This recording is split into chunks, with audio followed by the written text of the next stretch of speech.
what that music means. Welcome, everybody. Welcome, Arvanauts, to a Tuesday stream. It is December 18th, 2018, in the year of our Lord, Anno Domini, etc., etc., and welcome to Wilderland Adventures. It is day 35 of Adventures in Middle-earth, Wilderland Adventures, A Darkness in the Marshes. We are, as always, sponsored by Cubicle 7, the maker of Adventures in Middle-earth. Thank you to them, as always. And we are here with you, ready to continue the stealthy infiltration of the Dwimmerhorn. But before we get there, a couple things first.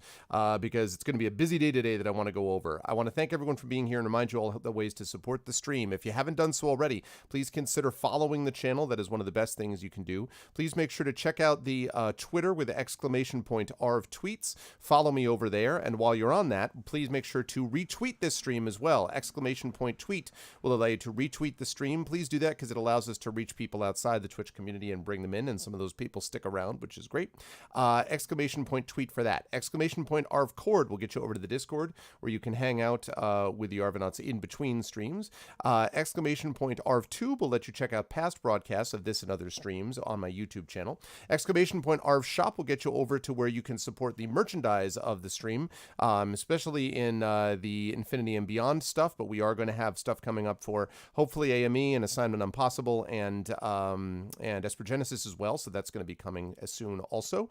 So go do that with the !ARV Shop. And then, of course, the Patreon and the subsystem. And I'm feeling good about this these days, folks, because the Patreon right now is sitting at 406.96. Echo, of course, helped get us to that threshold, but all the people that contributed to it have all been a part of this. And there are many people who have supported all the way along. So thanks to everyone who made this possible. It definitely makes a big difference. And now that we are over 400, we continue to move north of that number. As that number continues to rise, we'll be able to bring other stuff into the channel. And you can get a copy of one of my band's albums. You can get an epic poem written about you, an epic character background written about you. You can get a copy of, you can get critiques of your writing, and obviously you can inspire the players and a bunch of other stuff. Kerflop, as you can see right there, is not only a subscriber, but also a Patreon supporter, as is Echo Alpha X5 and many others that are in here. So if you are supporting the Patreon already, thanks. And if you're not, then make sure, Echo, make sure to check your Patreon messages, because you need to send me a response to your Patreon messages, to my Patreon message that I sent you either on Patreon or Discord. I can't remember, but I sent it to you on one of those. Please do that so I know exactly what I need to get you, because I will get that to you in the new year. All of those things will happen.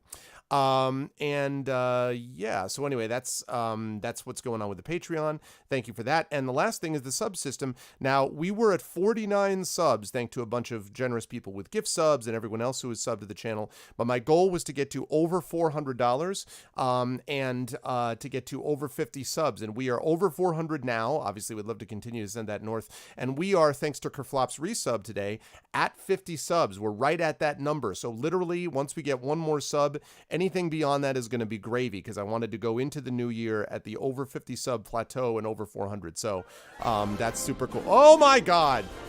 I didn't mean for you to do that, Echo. You already gave a bunch of these subs away, but thank you, thank you. It's good that it's going to Wolfboy, actually, because Wolfboy, of course, is a longtime viewer, although he's been a while since he's been here, so that's awesome. Thank you, Echo, very much. So we're at 51 subs. There you go.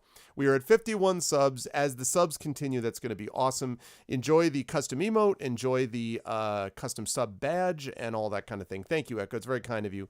And awesome. So yeah, so subs, that is really cool. Thank you, thank you. We are at the goals that I wanted, which is really super great. So that's the deal with that. Now, as far as schedule is concerned, we're doing Adventures of Middle-earth today.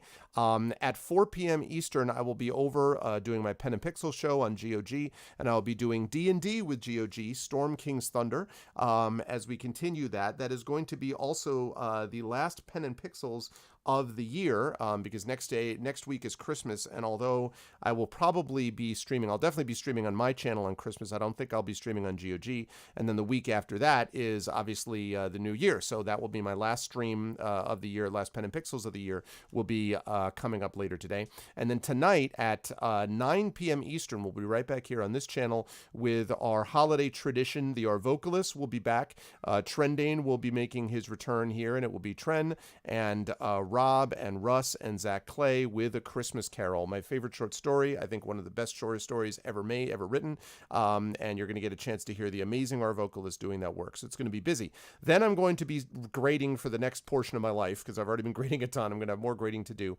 And then later this week on Friday, we've got Esper Genesis due up. And then on Saturday, D&D Curse of Strahd. So all that stuff is happening. Last thing I need to mention for today is right after we finish the stream today, we're going to be having the final vote, the session, I should say, on the Chat Chosen family-friendly game of the month. Now, right now, we are sitting with Harrow of the Kingdom has a slight lead over Lego Pirates of the Caribbean and a larger lead over Spyro Reignited Trilogy. So we're going to be closing down that vote at the end of the session today. So once this session is done, then we are going to be able to do that. So please make sure to get in and jump on board and make that vote.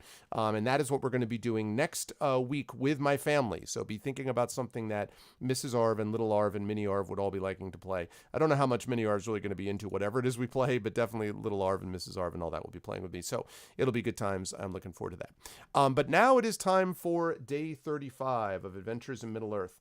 And so I'm going to unmute myself so the folks know that we are ready to go. And then I'm going to unmute them.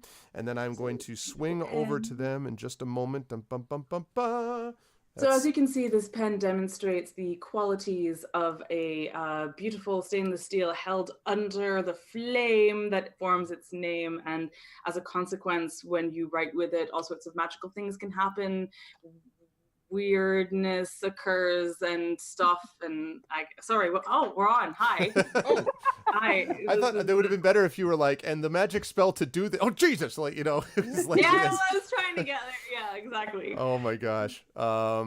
And it is good to see everybody here. Of course, we are all here except for Will, as you folks know.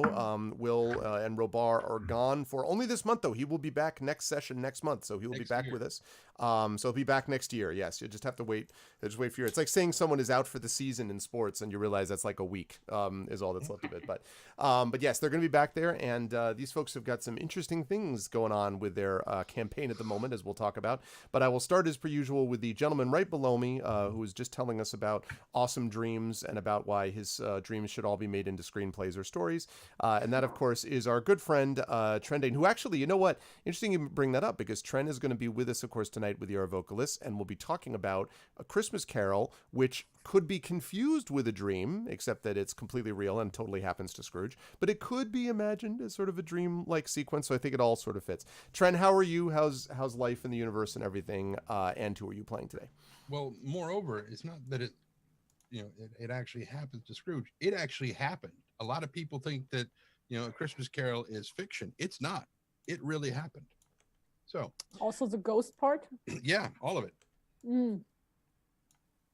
I'm sold. Okay. There you go. Absolute belief. It takes nothing. And then promptly sub. Oh my goodness. Animus Maelstrom with a tier 1 sub to Crash Dangerous. We're at 52 subs. Thank you guys so much. Wow. This is exactly the goal that I had set for us, and everyone is being amazing. So we're at 52 subs. Thank you. I mean, I am home. Yeah. So am I. It's celebration time. Thank you, Animus Maelstrom. That is very, very kind of you. Thank you. So they did that in you were like, it happened, and everyone's like, sounds good. Da da da da da. Like, So, but how are you otherwise, Tren? And who we planned that out. Yeah, no, it was all part of the mix. Yeah, scripted, absolutely. Totally scripted. Just like Critical Role. Anyway, so how am I? I think I'm okay. Depends. If you were to talk to a psychologist who'd recently spoken to me, probably not. But just because dreams are weird, and when you can't, it's not that you can't get out of them, but when you wake up from them and you go back to sleep and the dream picks up from where. Okay, one of the things about my dreams, it's important to remember. You have the Netflix of dreams. Yes. Kind of, yeah. But for me, the way my dreams work is while I'm dreaming, it's like a book that you've read many, many times before. And you just open it up to a random spot in the book and you start reading. What I dream is the part that I'm reading, but I know everything that came before and I know what happens after I wake up, but I only dream the part that I am actively reading at that point. So that's the best way to describe how my dreams work. I Gotcha. guess. So you bookmark your dreams is what you're saying. Kind of. Yeah. Okay. Yeah. Anyway. Got it. Yeah, that's cuckoo. Yeah, I have no idea who I will be playing tonight. That's true. We don't know who you'll be playing tonight because we haven't figured it out yet. I think I'll probably be playing either George Jetson or whatever their dog, Astro. His boy Elroy. No, not Elroy. Yeah, Flying Enemy wants Tiny Tim. I have heard so many people ask for Tren to be Tiny Tim, and what you folks don't realize is, although Tiny Tim gets all the like attention in that story, he has like 4 lines, like Right. if that. It's like it sounds really good, and then you're like, wait a minute, and I really do not want Tren to sit there for like a few hours and then be like, God bless us, everyone. Like, yeah, I'm out. Like, that's It's Christmas Day. It's that, Yeah. or the Ghost of Christmas Yet to Come, who has no lines. right. That you just So, have to. I actually remember. I usually play that part because I just dramatically point at the camera the whole. Yeah, exactly. Oh man. And I did cover the Tiny Tim thing at the end of our last D&D campaign when I said, "And strong bless us, everyone." Yes, So, you did do that. I'm done. Yes, you did do that. So who am I playing here in this game? I am playing a Beorning scholar. I don't often inform people that he is a scholar, but that is his background. Also, a big medical kit, a big And a walking big- medical kit. big medical kit. and herbalism stuff. Named Tawny Bear, the Hearthminder, because he loves to cook. And this morning, when I woke up the last time, I had a bunch of stuff pop into my head, and I was like, "Yeah, this episode's gonna. Oh no! So this is gonna be interesting." Yep. I look forward to it. It's going to be a good time, especially because it was right near the end of our last session where these folks had figured out, okay, so we're going to do this. We're going to Now we actually see the plan executed. Now in the pale, cold light of the morning, although it's not the morning, they'll do this. So, but I will look forward to seeing how that all works. Always a pleasure to have Tren with us, and you will see him again this evening for A Christmas Carol. Right below that, of course, we have player not available. As I said, that is Mr. Will Jones, who was, oh my God, the resub for 13 months in a row. Thank you, Garmin. Good grief. All of the subs coming in. It's crazy. Thank you all so much. Ooh, It and really... it's Garmin 1313. I want to just say very quickly, it really does make a difference because this is stuff that I'm able to put back into affecting the channel and being able to sort of support the channel. It allows me to pay, although it is still a pittance, the Orvocalis. It lets me pay, although it is also still a pittance Terry when she does the game book streams. So I want to be able to do more of that because I want to pay people that do creative stuff for everything. So this makes that possible. And so thank you all. That is really cool. And hopefully all more things will be coming up that you will see in terms of the new channel, because I think I mentioned this already, but next month, remember, we've got new campaigns coming, including a new Emberwind campaign coming on my channel, not done by me because I don't have the time, but it's going to be on my channel and it's going to be played in GM by other people, including John is going to be GMing it. And Emberwind just got over, I think it was 61,000 Canadian, about 45,000 US for their tabletop, new tabletop RPG that I'm doing some writing for on Kickstarter. So they did real damn well. So anyway, I wanted to mention that's coming next month, and that's part of what this supports. Now that I've shilled for myself terribly, go ahead, Tren. Yeah. What? You're muted. No, I'm not. I'm just whispering very quietly. God damn it. I was saying, there's Crund. And there's Crund. Crund could use a pittance, wanders in yawning. Well, I mean, aside, I mean, you know how it's probably exhausting, being born from a mother without a head. That's true. Yes. Oh my God. That is true.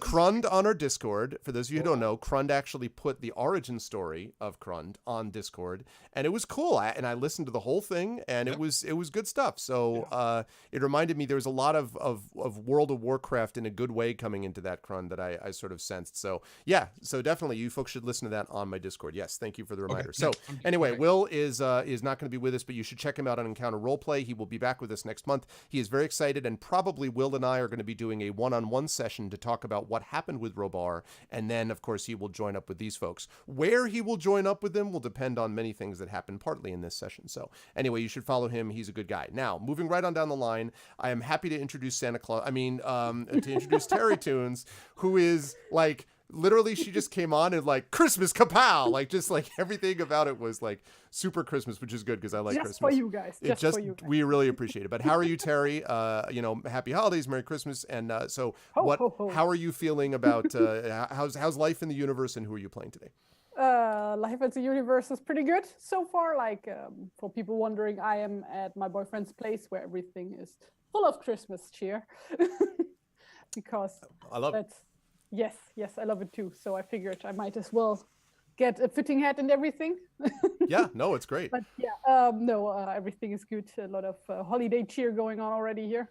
I mean, officially, like for us here, like Christmas season starts on December 1st, usually the first Sunday of December. Anyway,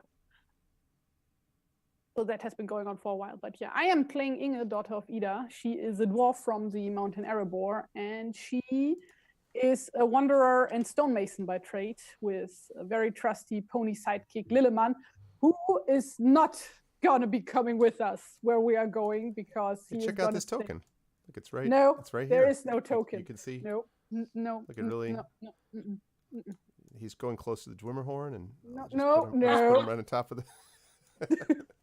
No, he's running the other way already. So you know. Yeah. No, we left him with a man we rescued. Wallar. Mm-hmm. Well, yeah, that guy. And if he was on top of the Dwimmerhorn, that means he already killed that thing that's up there. So we got nothing to worry about. Yeah. He just destroyed the Dwimmerhorn with his own awesomeness. Exactly. Everybody's freed, so we can leave. Thank you very much. Yeah, let's head back to Mountain Hall. Let's do that. Exactly. The orcs are just kind of like, whoa, we got man flesh. No, wait, that's mini pony. We can't handle pony. Quick, get on the other way. They just like running. They're not prepared for mini pony. Is what they're prepared for. I am excited to hear and see what Inge does. Inge was the last session was the immune one. Everyone else was getting hurt. Yeah. Inge's like, I'm good. Like I don't, there's no problems. Couldn't be hit. She wasn't so great at hitting things either. But let's ignore that part. Yeah, exactly. Well, it's good to have Terry with us, as always. Terry and I were talking about the possibility we may be getting in our gamebook stream on an alternate day this month because coming up, because obviously I will not be teaching. Once my grading gets done, I will definitely not be teaching for a few weeks. I am looking forward to the break. So yeah, we might be doing that. We're not sure, but stay tuned to all the various channels I mentioned, and you will hear more from us about that. And last but certainly not least, of course, we have Amal, who is on the bottom, but not the bottom of our hearts, and who's just talking about this awesome pen that she has and all the magical spells you can do with it. Look at this amazing pen I have. Damn! I just... I always knew there was an edge to your writing, Amal, but I didn't, Thank you. It's cutting. The thing is, people say the pen is mightier than the sword and stuff, but it's just that sometimes it's a pen, and sometimes it's a sword. Sometimes it's actually a sword. Like, yeah, it's the same thing, the same object. I'm holding it up. See, here it's a pen, and here it's a sword. Renaissance version of that was a poniard, so this is clearly a peniard. Yeah. A peniard. Oh. Thank you. Renaissance joke. I'll be here all week. How are you, Amal, and who are you playing today? I am great, even though I am also now decrepit at the crumbling age of 34, having had a birthday last week. Happy birthday, that's right. Yeah, I know. Tren and I are like, really? I mean, yeah. So yeah, I am. I had a birthday last week. It was really, really great. One of my birthday gifts was this lovely pen from my beloved husband, who just overheard me lusting after it and talking about how pretty it was. I didn't even ask for it. He just did that lovely thing of paying attention, and then this was my birthday present, and it made me really happy. So that was really, really great. I feel like, marking, that was the thing that I did a lot of. I turned in a whole bunch of marking yesterday. Students had an exam. I invigilated that exam. It's weird. Like when you are just sitting there supervising an exam, the words for that activity all sound invasive and medical. Proctoring, like, yes. Proctoring an exam. Yeah. Like I don't. What? That just sounds upsetting. So I don't want. Anyway, proctoring the exam, I did that, and then now I have a stack of exams to mark. But thereafter, I will be also free. Oh, you're gonna show me your stack. Let me just. Of course, your stack is bigger than mine. You're tenured. Yeah, because I proctored an exam yesterday myself, so I do feel the pain. Yeah, it's so there's a lot of that in my future, but there is also after that a blissful perhaps a couple of weeks, maybe 10 days or something before it all starts again. So I am looking forward to reading some books and stuff. Yeah, I think that's mostly where I'm at. But I had a lovely birthday. I ate a lot of really delicious food and stuff like that. So it was all very good. Awesome. Well, happy several days later birthday. And we are glad to have everyone on board with us as the Fellowship prepares to re-enter the world. I'm playing yes, and you are playing. Yes. Yes, I'm playing a woodsman named the River, who is from Rosgovel, is a warden and is a fighty bard, and has a faithful hound of Mirkwood named Stone, who I mean, Inga was immune to damage, but I think Stone dealt the most damage in that last battle or something like that. He did a lot of damage. Deliver, you beautiful man. Thank you. Oh. Definitely feeling. I cannot sing his praises enough. He brings me pens. He brings me lattes. I'm so happy. Yep, definitely envious. Very, very envious. So good. Oh, sorry. man. Yes. Where were we? Latte. You were talking about your fighty bard with a fighty dog, Stone, who did a lot of damage. He did a lot of damage. I was so proud of him. Yep. No, he's been learning. He's been paying attention, and so it's. He got to fight wargs, it's good which stuff. is like what he's been training for. That's true. Actually, I hadn't thought about that. This was his warg moment. His warg 101. Yeah. Well, you were successful in doing that, and yes, this was quite a busy last session. So, with no further ado, let us get into it as we turn our music on. Yes. You forgot to put the character portraits at the top of the Oh, thing. you're right. I did. My beg your pardon. I don't want to do that. Where's my AME crew? Wait for it. Crowd the barbarian, amazing. Wha-bam! Yeah, okay, Rhubarb. Still ain't no barbarian, but okay. There they are. Exactly. Well, you could. It's a fighty barbarian as opposed to a musical barbarian as opposed to a fighty bard. Happy holidays, JLC. All right, let's get into it. So, these folks were sent at the beginning of this set of adventures. Were sent to Mountain Hall by Radagast the Brown, who wanted them to be able to discover the reason for some of the growing darkness in Wilderland, which these folks themselves have felt over their adventures over the last months and couple of years. Actually, they've been able to see some of this darkness rising for themselves, and Radagast wants to know what is happening, and so he sent them to Mountain Hall to discover that information. Once there, they managed to ward off a goblin sneak attack, and also managed in the process of doing some of those things to discover some of the details of what had been happening. These goblins that were attempting to get into Mountain Hall, and some of Harfast, the leader of Mountain Hall's people, that had been lost when he sent them down to the south. And so he told them that the darkness that he thought was likely to be happening was going to be coming from the south, from the Dwimmerhorn and Gladden Fields, where a number of his people and where typical traders and people that, trappers and people that went through that area had not been showing up at Mountain Hall. And so there was something going on in that area. And so the party agreed that they would go in that direction and would try to discover what was there.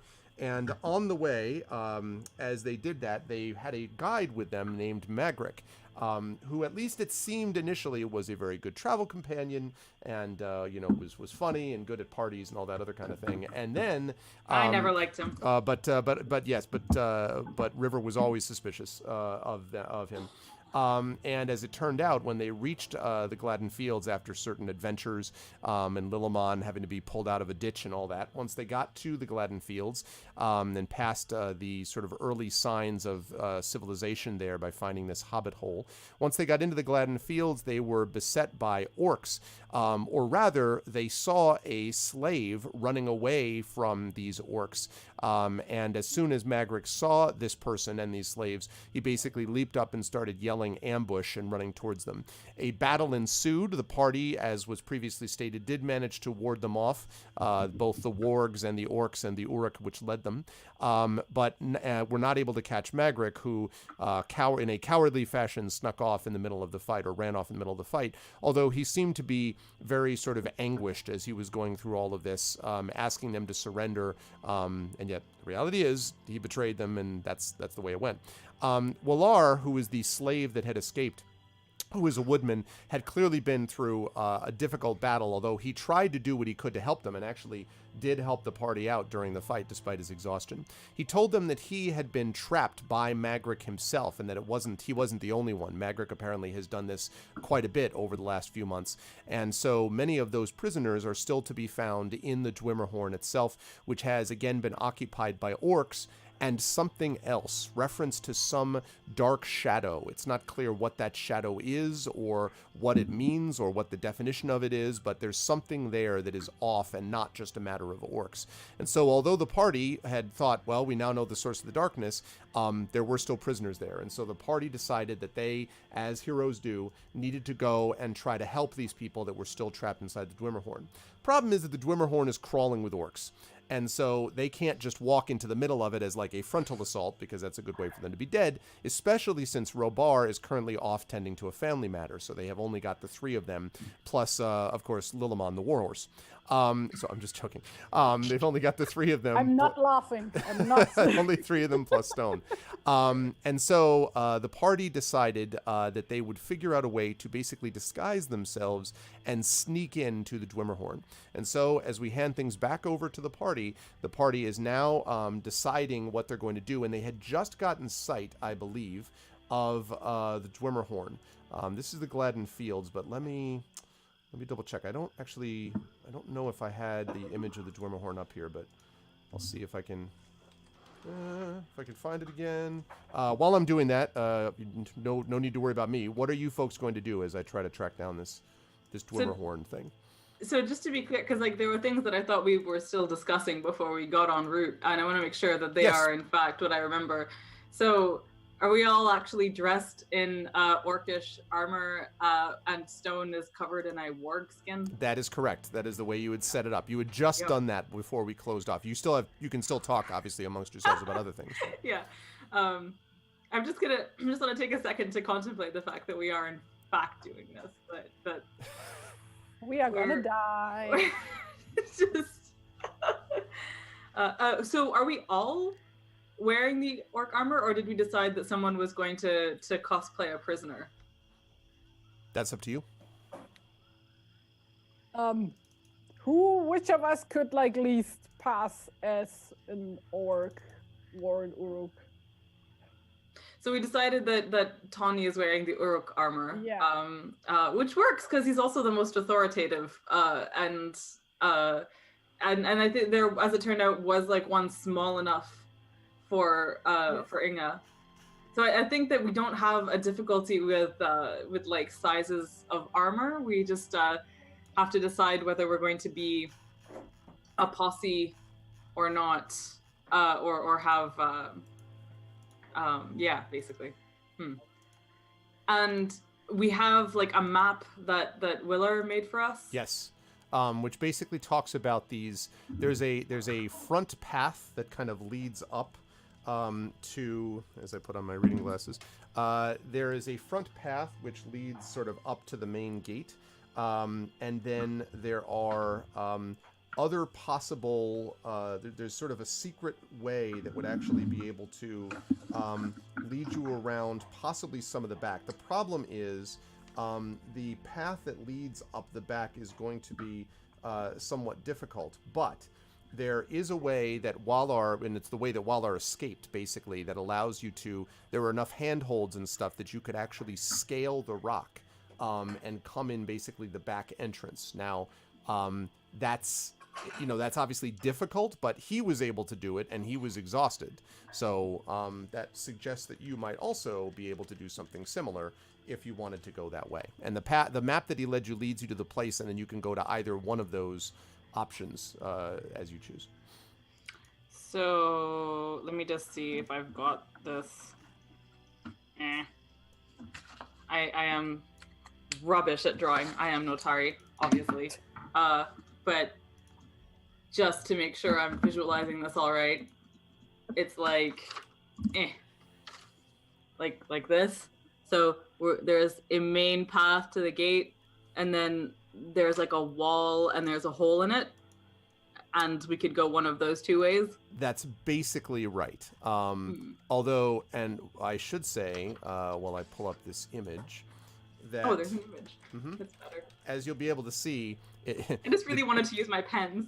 No, I mean, it was I thought you were going to use that or your knife, which I know it's both those things. Oh, I'll use the knife shortly. Yeah. Okay, so, yeah, let me show you the picture on stream. There we go. All right, so here's the picture. Just give me a second whilst I reduce it in scale. It's this big. Okay, so there you go. That's a lot more intimidating than my drawing. So you can. My That's why I drawing. wanted to show it, just so that you knew what we were dealing with. Like your version is more or less what Willar does, and here's the reality. No, so the pathway in front sort of snakes to the left and right, and kind of snakes all the way up the hill. The other way is to the right side of that picture, towards the back. And again, it's sort of an area where it's not sheer. There are handholds. But if you're able to make which is another reason, by the way, that bringing Lilimon is not an option, all joking aside, Stone can probably come up if Tawny carries him, but everybody else is it's gonna be up to you. Now that way, as he points out to you, is far safer, far fewer guards looking out that direction, but he was spotted once he got towards the bottom of that area, but other than that, it was a lot safer. And, it was also a lot harder for people to be taking pot shots if they did see you down from sort of the top of the fortress. On the other hand, if they do see you, you are kind of exposed. But, there is no safe way to do this, It's just a matter of what is the least dangerous, possibly. Huh. Okay. Huh. Well, I would suggest we try to take the way that Valar took out. Yeah. And then, just act as if we have always been there, because if we get in through the front gate, then we are gonna have to, clarify who we are and why we are here. And somehow I doubt that's gonna go well for us. Do we know that for a fact? Does Willar know what the, entrance procedure was when he was brought in as a prisoner? Just sort of, mostly the procedure was... who the hell are you? As much sort of discipline as the orcs ever get. There wasn't a big security check, except that they were being led in a group of prisoners, he and some others, by these orcs. And the guards at the gate seemed to know the orcs that were leading them. That was what the security was at the time. Okay. So it's just occurring to me that, so we have to get in and we have to get out. And it will be probably easier to get out the secret way if we don't also try to sneak in that way. Does that make sense? Only if we get caught. Well, that's the thing. But on the other hand, we can always just get caught at the entrance too. And we know from Willar roughly where the prisoners are. They're presumably being put to work, but. Yes, and the inside of the place, as he describes it, is more or less open with a bunch of different buildings, and some of those buildings are kept. There's kind of a keep area, and it's the lower floor of the keep where most of the prisoners stay.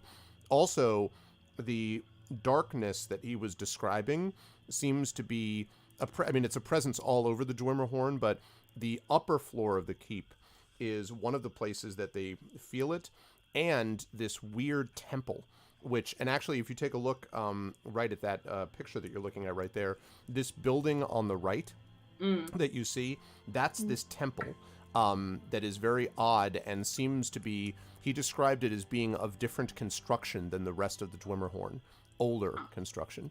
The feelings of darkness came most strongly from there and from the top of the keep where the prisoners are being kept, which is right next to the temple.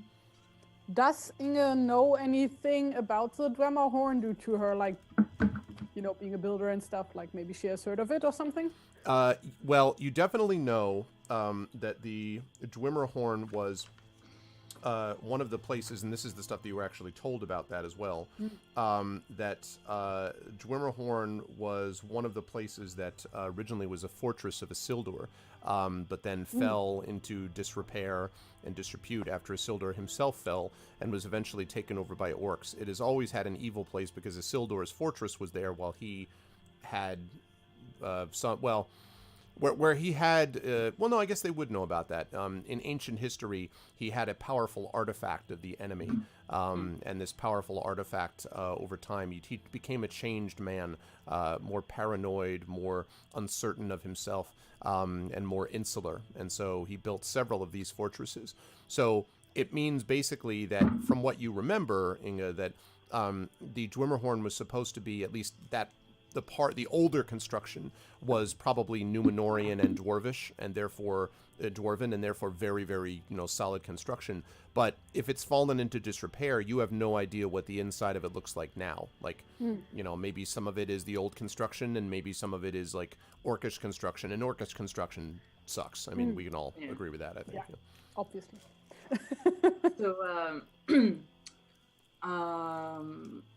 So I find myself wondering if wearing Orcish armor is a hindrance to climbing up the sheerer part. Like, if we wanted, here are our options as I see them.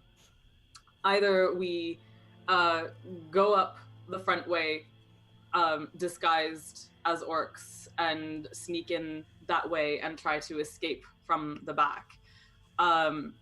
Or we try to climb up and climb down with prisoners, the secret way, which, I mean, presumably will also be a little bit more heightened security, possibly, if that's where Willer escaped from.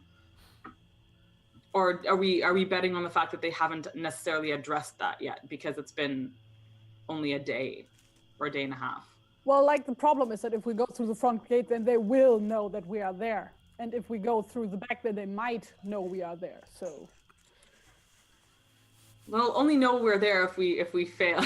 I mean, this is the thing, in both of those situations, if we fail to get up to get in, then we have failed to get in and we've compromised our exit route, right? Yeah. Oh, sorry, I just got distracted by flying enemy saying that Isildur gets his stank on everything. Yeah. Agreed. Well, I don't know about you guys, but I don't know how well I can keep up the act of, like, pretending to be an orc, so... Should we split the party? Ooh. And send one group up the front and someone else up the back? No, I was just waiting. I was like, I'm prepared for whatever. My notes are ready. I'm at your service. I think there is possibly a third option we're not considering. Oh? Well, Stone has his new coat. You are rather quiet. So Stone has his new coat. And that means we have one skinned warg right here, laying next to his freshly dead companion. If we came up that front entrance as a returning hunting party with fresh meat.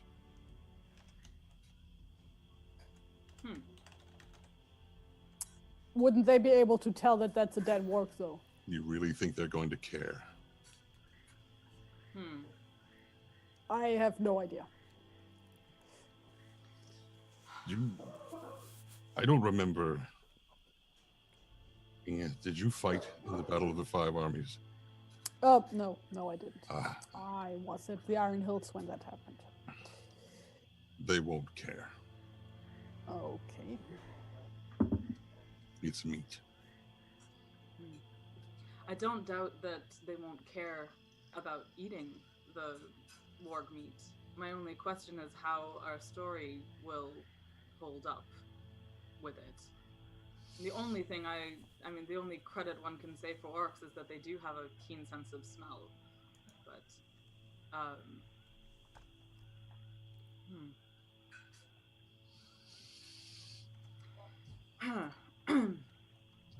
They're not especially forgiving of members of their troop that are stupid either.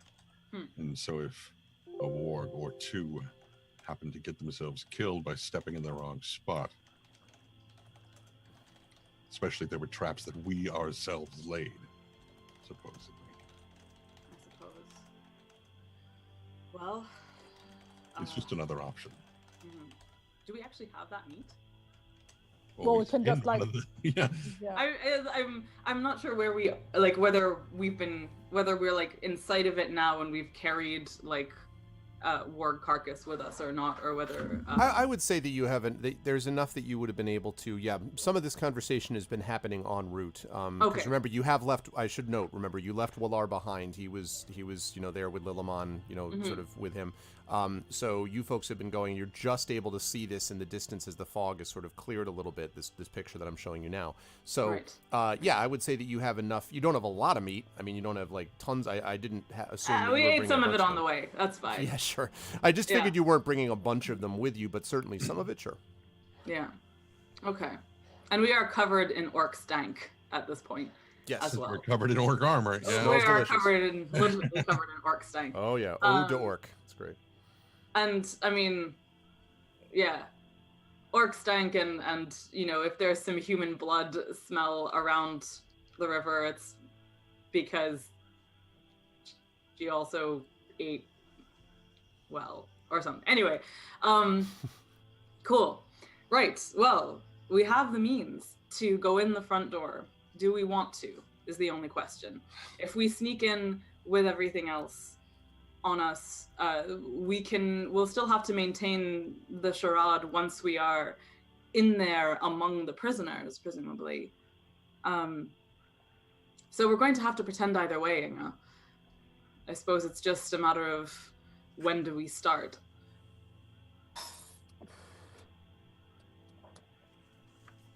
I mean, I would prefer to sneak in, but it's up to you guys.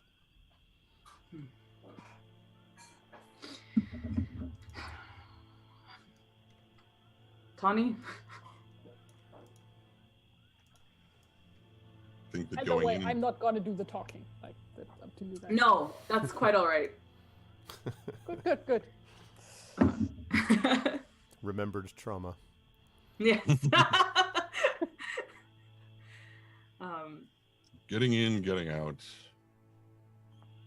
Those don't bother me nearly as much as what we're going to do once we're inside. Mm. Because we don't know the layout. We've got to manage to find where we're going and then find our way out without getting caught. Doesn't matter whether we go out the front door or the back. We could just as easily be taking a group of slaves out to do something. True. All right. Should we flip a coin? Seems odd to leave this to fate. Well, fate's going to be involved in every other step of it, isn't it? Whether we choose to guide ourselves by chance or not. Sometimes I feel as if every action I take is governed by the roll of a die. Someone else is in control of your life and the decisions that you make. I know that feeling too. All right. Chance. You hear rumbling in the sky above. Shut up! Nobody asked you in the car. It's coincidence, just the environment. Were there 3 ones So, or a 4th one? Okay. it's our tails. All right. Heads the front, tails the back, as it were. That's kind of how that works. Wait Yeah. a second. German coins don't have heads or tails. Why did you pick it? I have number of pictures Okay, over. I'm okay. sorry. Okay, what I will do, I will use this one. Okay. This one. This has a dog pooping on this side. Okay. That'll be heads. This has a pile of poop on the other side, What are which these will be coins? tails. Like, what? I don't. I don't know. My housemate gave it to me. He I guess thought I needed dog poop or something. I want a dog, not dog poop, whatever. So, All right. like, If I can put up with this crap anymore, I'm sorry. I just was there and I just had to. Okay, go ahead. This is too silly. It's too silly. Yes, there definitely is. it It's almost my flew fault off that, my desk. that like English like phrases don't make any sense. It almost flew off the desk, but it did land flat, and it is poop. So we're tails. sneaking in the back. Tails. So the secret All right. path. Okay. So if as you folks are going to go now, there's going to be a few things to consider here. First is as you were heading to the fortress, you're going to have to be able to get to the foot of the rock without being seen, and that would have been the case if you were going front or back, because this thing stands up in the middle of the swamp. So you're going to need to make here a stealth check. What I will do for this is the one of you that has the best potential stealth / dexterity can do this, and then what I'll do is basically I will use the best conceivable stealth, but I will have folks also. I guess there's no real way to assist with this, so I'll just have the hero do it instead of having all three of you do it. I will have no. You know what? I changed my mind. Forget that. I'll do it this way because I was thinking about how do I do it, but there's a way to do it. So all three of you are going to roll stealth checks. We will do the majority. So if we get 2 out of 3 that are successes, we'll work that out. 2 out of 3 failures, that'll be another result. 3 failures, well, la la la, like Cirque du Soleil across the marsh. You know, like that would not be what you'd want. So like last time when we rested, like I think Amal did a thing which made like the short rest count as a long rest or something. Is that right? I think Tawny did. Tawny Or did I think that. we had to use that for next time. Right, you were doing campfire tales for sure, River. I remember that. And actually, that's a good question as far as hit points are concerned. I have you at 22 out of 32. Is that right, River, or not? That's what I've got. Okay. Yeah. And then 12 out of 16 for Stone. Tawny was 25 out of 30, and Inga was fresh as a daisy. Yes. So we have that all sort of set to go. So as far as... No, I'm just wondering if my Rumor of Xeris ability is available again, because I did use that on like that hobbit hole we Right, found. I remember that. And I just want to know if I have that again. And it like once every long rest, it's like I get it back. Right. I don't, though, remember having a short as a long. I remember us talking about when that actually happens, that'll be great and stuff, but I don't remember us actually... We were talking about it because if Tawny had access to water lilies, we could do That's what it was, and he does not have okay. access to it yet. Yep. Okay, so I don't have it back. Okay.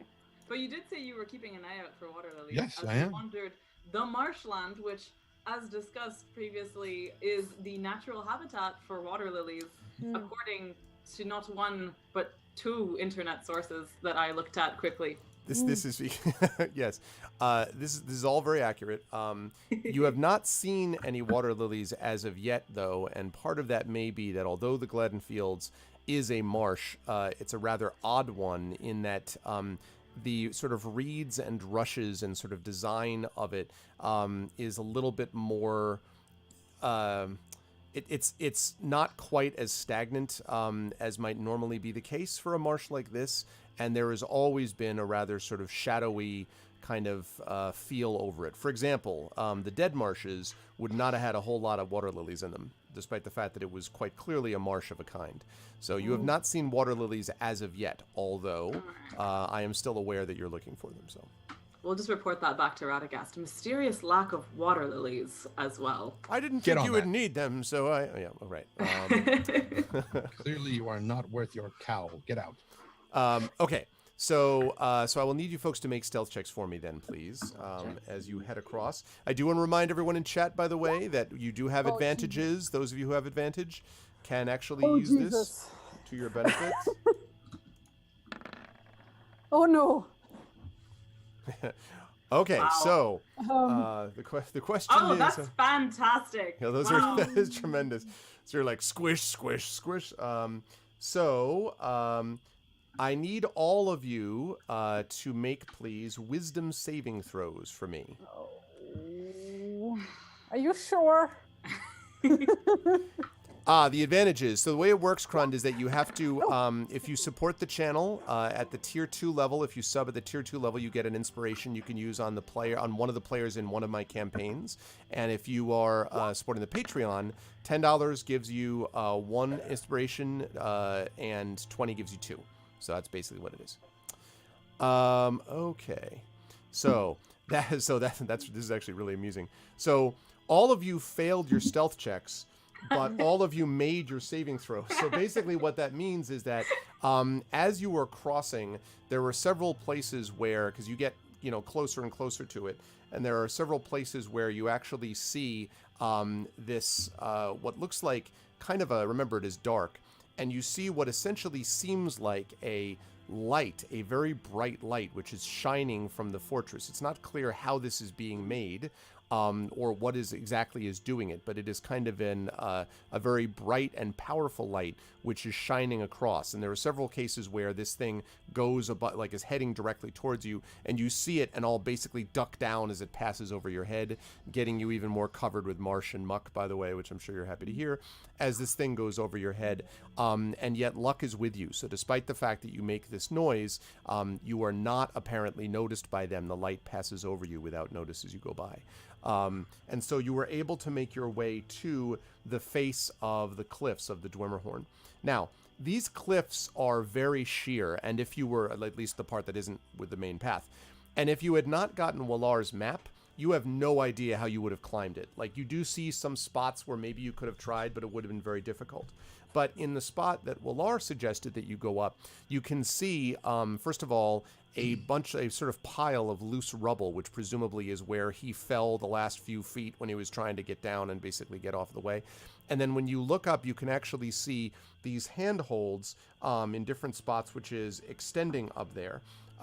There is in some places, it's almost as if it's not quite a path, but it's almost as if sort of angled rock, as if you're able to literally just walk on certain parts of it, not even have to climb all the way up.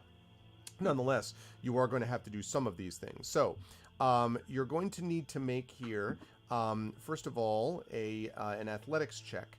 And the second question about this is whether you are, first of all, who's going in what order? So are you all going, it's big enough that you could all three climb at the same time, but you could either climb in single file, or you could have sort of three of you, kind of horizontally next to each other climbing up the wall. It's up to you how you want to do it.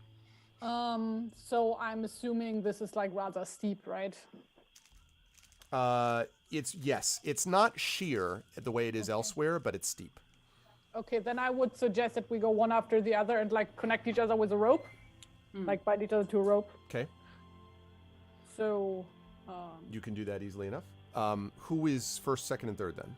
I was going to say, which of us is the strongest? I think that's Inga. I believe so as well. Yeah, probably. Which would mean that it would be safest for you to be the anchor person, therefore at the top. Okay. Also, she has some experience climbing rocks. So. Right. Yeah, so she's going first. All right, so I'm going to need you to make, please, an athletics check, and I will need all of you to do that, actually. If you don't have athletics, I'll take strength, but either one of those. 16? Yes, you don't have any, no problem. You're able to move up without too much difficulty. Ooh, nice. Yes, all of you were able to, so you move up, and you climb up, sort of gradually moving up this cliff. As you get, by the way, closer, River, you don't notice exactly, it's too strong to say that you feel the shadow, but you definitely feel the gloom here is more than just the moon shining on this rather gray, decrepit, crumbling fortress. There's something else there that you feel as you get higher and higher up. And as you're moving up the cliff, you suddenly hear this call of some creature that is flying around the side. I need you all to make a stealth check for me, please, to see how much you're able to flatten yourself as this flying thing goes by. Oh, oops, that was wrong. Ignore that. Strength save. You're like, what? You fall, and that's... No, never mind. Stealth, right? Yeah. Ooh, nice, 19. Wow. Okay. Nice. Yeah, you guys are like, so, Yeah. you position yourself. This thing flies by. You don't get a very good look at it, except it's rather large and winged. It has what seems like a long beak, but you don't really get a sight of its eyes or anything, but it calls as it sort of soars around. And it seems to be doing so in a fairly linear line, not just kind of randomly going by. So you wonder if this is like some kind of a patrolling thing. You don't know if there's a rider on it, although it doesn't seem like it was that big. So it may just be this bird vulture-like creature. It's obviously a dire hummingbird, yes. Yes, exactly. And it's like stops here. You see it going up That's to why a it's paused. dire feeder and all that. Yeah. My dad loved hummingbirds. Anyway, so once it's passed, you can begin the climb again for the second half of the journey. So I'll need you to make a second athletics/stealth check, please. Sorry, strength check, please.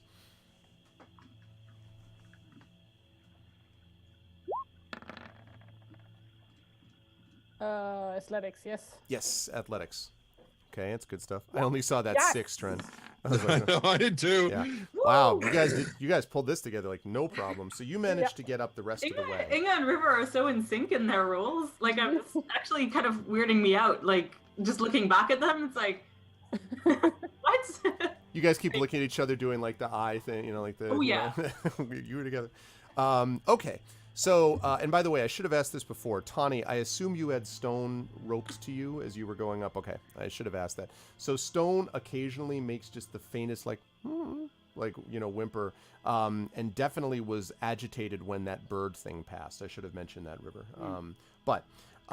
Okay, so you make your way up the rest of the way and climb up onto this area that is just to the eastern side of the wall. So I'm going to bring you over to this map.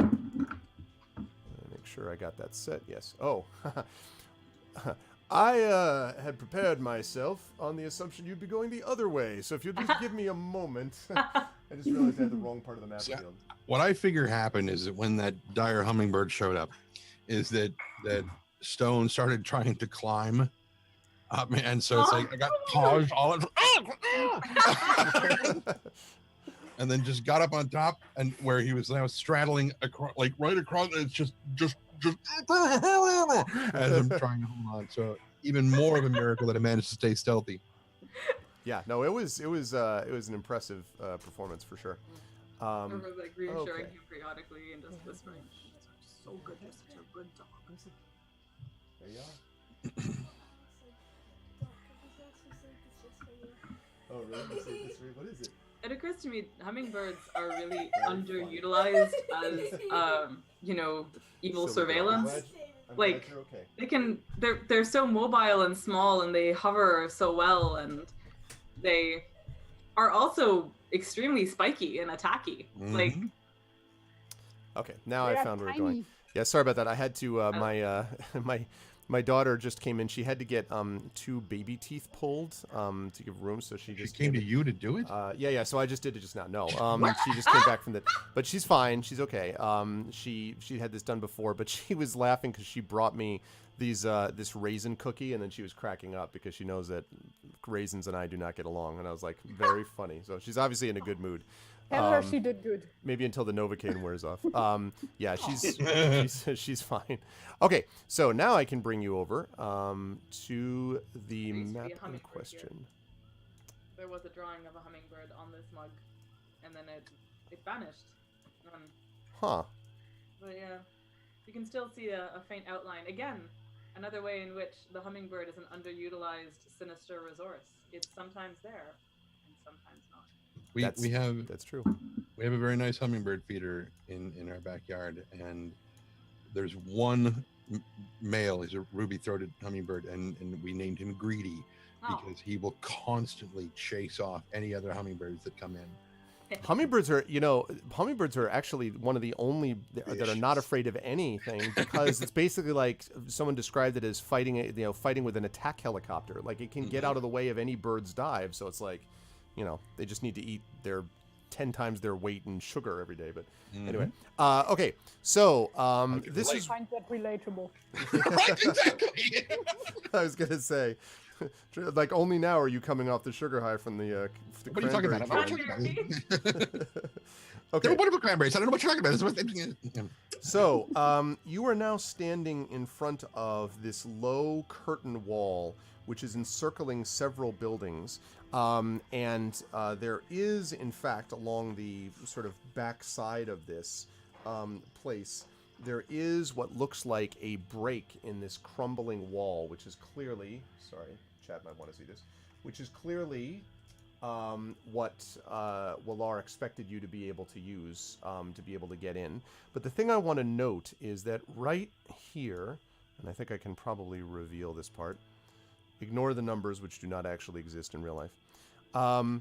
Right there, you can just see the top of this odd-looking building, which is... I had already made some reference to what this thing was. But there is a temple here, if this is presumably the temple, of black stone. And you can tell even from this positioning that this black stone is indeed very old construction. And it is very uncomfortable even to look at. There is a sickly greenish light that flares from time to time from one window that you can see from your vantage point that is visible above the curtain wall where you are. And so occasionally you see that coming. The rest of the buildings you can't really make out yet until you get over this curtain wall. The curtain wall itself is probably about maybe 9 or 10 feet, high. It's not like a 30-foot wall of stone. And the wall here, as you can see, as I mentioned, it's broken down. The wall is clearly crudely made and built. This is not ancient construction, this wall. This feels like typical orcish, slap it together and hope for the best, kind of work. And so, yeah. So we need to scale it, or... There is a break in the wall that you could get, that you could probably push your way or pull your way through. And then after that, you're on. That, by the way, is right in front of where Tawny is standing. After that, it then depends on how you want to go. How big is the break? It's probably only about 5 to 6 feet wide, maybe. But it's not even, and there's rubble at the bottom of it, so you kind of have to clamber over it. You can see that literally it's like where it just sort of collapsed. So. And are we how exposed are we right now? Quite exposed. Well, I mean, you're exposed to anyone from the outside looking in. From the inside, you can't really be seen yet unless something is looking at you from the temple window. But nothing can see you inside because you're not right in front of the break. At least I didn't assume you were. So. Oh, okay. So Inge whispers to the others, like, let's listen in first, and if we don't hear anything, I'll go in and check if the coast is clear. All right. Okay. So make a perception check like for me then. 20 seconds or something, I guess, should be good, or 30 seconds, I guess. Okay. So I'll make a perception check? Yes. Well, whoever wants to listen will. Yeah. Well, we can always listen. Definitely. I have advantage at night, so yeah. Okay. Oh, like listening? Well, I can only see better at night, but... And I should say that all of you can hear muttering, but the perception is to see more directional and stuff like that. 13. Okay. Oof. 23. So, right, because you have the advantage night. So all of you, as you're listening, hear this kind of... but I would say the river and Tawny hear a little bit more than that. So you're able to hear, actually fairly close to your position, Tawny, you hear... not been back for a while. I told you they'd talk about it if they're going to escape first. Got to build time on the walls. I can't defend anything here. They seem to be muttering about security somehow, although it's not clear what. And it's also, they're just sort of chatting with each other in the sort of angry way that orcs always have, but not in a kind of, look right there, they're in the break. Like, they clearly don't know that you're there at the moment. And there seem to be two voices. There's other muttering, but it's coming from farther away in the keep proper. So Inge motions to the others, like basically points like to the wall, like basically pointing at the two orcs, and then like goes, it's like raised eyebrows, like, should we kill them? Does it sound like they're stationary, or like yes, they're moving? at the moment it sounds like they're stationary. Now you just started listening. I mean, you don't have, but. So River just kind of say like, hold on a second. And do we know from here, from like Willar's drawings and stuff, how far we are from prisoners, or? Yeah, if Waller's right, in terms it of is his... Waller, not Willer. Waller. Yeah, Walar, Waller. Gotcha. Sorry, I keep saying Willer. If he's right, then the sort of keep would be somewhere around here-ish. If you can see that I just pinged. Sorry. Okay, right. Gotcha. So, again, you can't see that until you actually get inside, but that's where roughly the thing stands, if he was right about the keep. This thing, the way he described it, has got to be that temple, which is the thing he was talking about before. Stupid. God damn it. You'll see what happens then. Waiting for the others to respond. River is gonna just whisper and say, I think this is where we have to sneak. I can go first. In case anyone does any talking. Kill these guys. Yes. Can we do it without making noise? You could distract them and we kill them. And then we get stoned. Okay.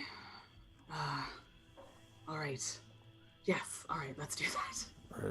And now you hear that the sound is getting quieter, as if they're moving away. Oh. Wait. They're moving away. Then let's wait. Let's just wait. Okay. Okay, so you wait for, depending on how long you wait, but after a minute or so, the noise fades entirely, and you're just left with the sort of general mutterings from elsewhere. There's also a lot of, I should say, flickering of light from inside here. It's not brightly lit, but there's clearly lots of, torches and things like that that seem to have been placed maybe in sconces in the ground or something from inside the fortress. Okay. All right. Inga, you can see best in this light, so why don't you lead? But if there's any talking to do, let me do it. Give me a lift. Okay, so you kind of head over into the rubble, and what you see is as follows. So where would you place yourself? Tani is standing where the break is, so would you put yourself right inside to the left, right inside to the right? Where would you put yourself, Inga? Well, if the crack is here, then yeah. Basically on the wall, I guess, for now, and then looking down. Gotcha. Well, from the crack. All right. When you get inside, you are both impressed and troubled by what you see.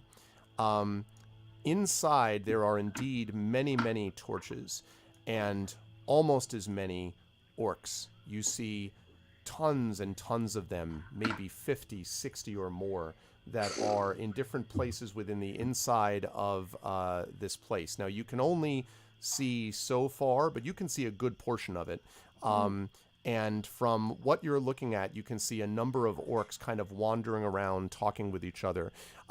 They do not seem to be in a state of high alert or anything like that, but you do see what looks like raised torches that the orcs are holding as they walk around in several sort of places together in groups of two. So it sounds like there's certain patrols.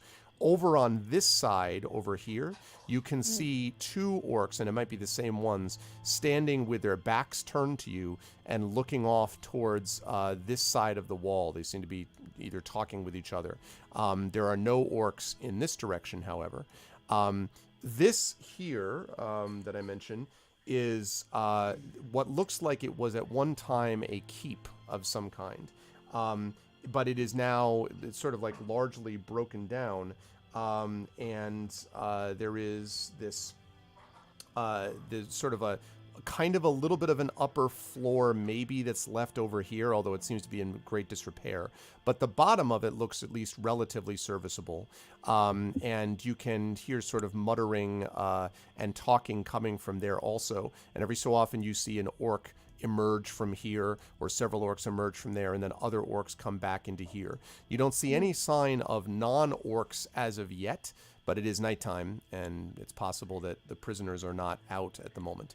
This thing right here, Inga, now that you're able to see it more closely, this is made of ancient construction, but you actually don't think this is Numenorian construction after all.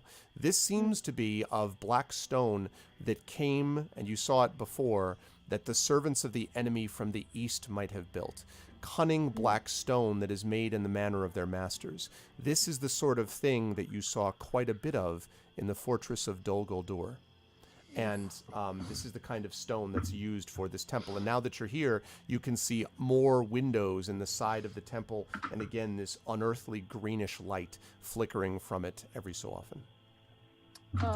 Okay, Inge like basically whispers down the wall to the others, like there are 2 guards in that direction. I'll go distract them, and as soon as you hear my sign, go climb. Do get over the wall. Is that a good? Are they looking at us? No, they're not. But if we make a noise, then they will turn around and see us. So I'll climb across the wall and make so that they keep looking in the other direction. I got this. Okay. Inge is gone. So Inge is like basically sneakily climbing like over the wall, like in that direction, basically. That's the idea. Okay. Go ahead and make a stealth check for me, since I think you're trying to... Yeah, don't step on a branch. Yeah, like basically the idea is that she like goes over here, like throws like a stone down the wall so that they like go like, oh, what is this? Okay. And then like gives this sign and like she will like climb down back the wall basically. Okay. Good. So stealth check, yes. If anybody wants to like inspire me, that would be a great Random question again about the blessing of the blessing of the firstborn. And so the way that works is that when we're in a dark place or at nighttime, we can invoke the name of Elbereth and gain inspiration. Is that we each have that once in adventure, right? Yes. Okay, just making sure. Yes. It's not just like one of the party gets to do it. No, I don't think so. Okay. Each of you were on that journey. Mm-hmm. The river should sing an elvish song of sneaking. Listen to us. Do not listen to us. It's totally Order of the Stick. Sneak, sneak, sneak. Do a song of sneaking. Yeah. So nobody wants to inspire me. That's fine. We'll die. Does anyone wish to inspire Inge on her journey of stealth? Nonstop has inspired Inge. Go nonstop. Yes. That's the power of nonstop. I'll use that inspiration now. I was totally gonna sing a dwarvish song, but I won't now. Wait, where's stealth? There. Oh, I didn't even need it. Wow. 20. Still though. Yeah, so you're Unnatural able to move now. Let me move you back slightly because you're actually they're right here. They're right. Come on, mouse. They are right here. So, sort of near the corner. So you'd be more here, assuming you didn't want to run over them. No, that was a plan. So that like she. Yeah, you're gonna toss a rock. I know, but like they're standing right here. So. Oh, okay. With their back to you. Okay, good. Then she will attempt to throw like a rock, like in that direction. Okay, so you toss it in that direction, and it hits, and that's a stupid thing. Go find it yourself. You don't want to have anything of that. I don't know. You want me to talk to Gore about it? Gore don't know nothing. You go in your own ways. All right. So they keep talking about this thing called Gore, and they sort of eventually, angrily muttering at each other, go off together to look at it. And so they end up down roughly here or so, kind of shambling along. Okay, so like Inge like basically waves over to River. Like basically she kind of like hangs off the other side of the wall kind of so that they can see her. Okay. Right. And we'll take that signal and scramble over as well. Yes. Okay. And Inge like goes back to like where the wall was lower so that you can climb down there too. Okay. All right, so you're able to. So River's able to get in. You're bringing. So Tani, you still got stone hooked up to you. You still have your stone backpack. Doesn't make me any heavier. Yes, it does. Yeah. And as soon as I get,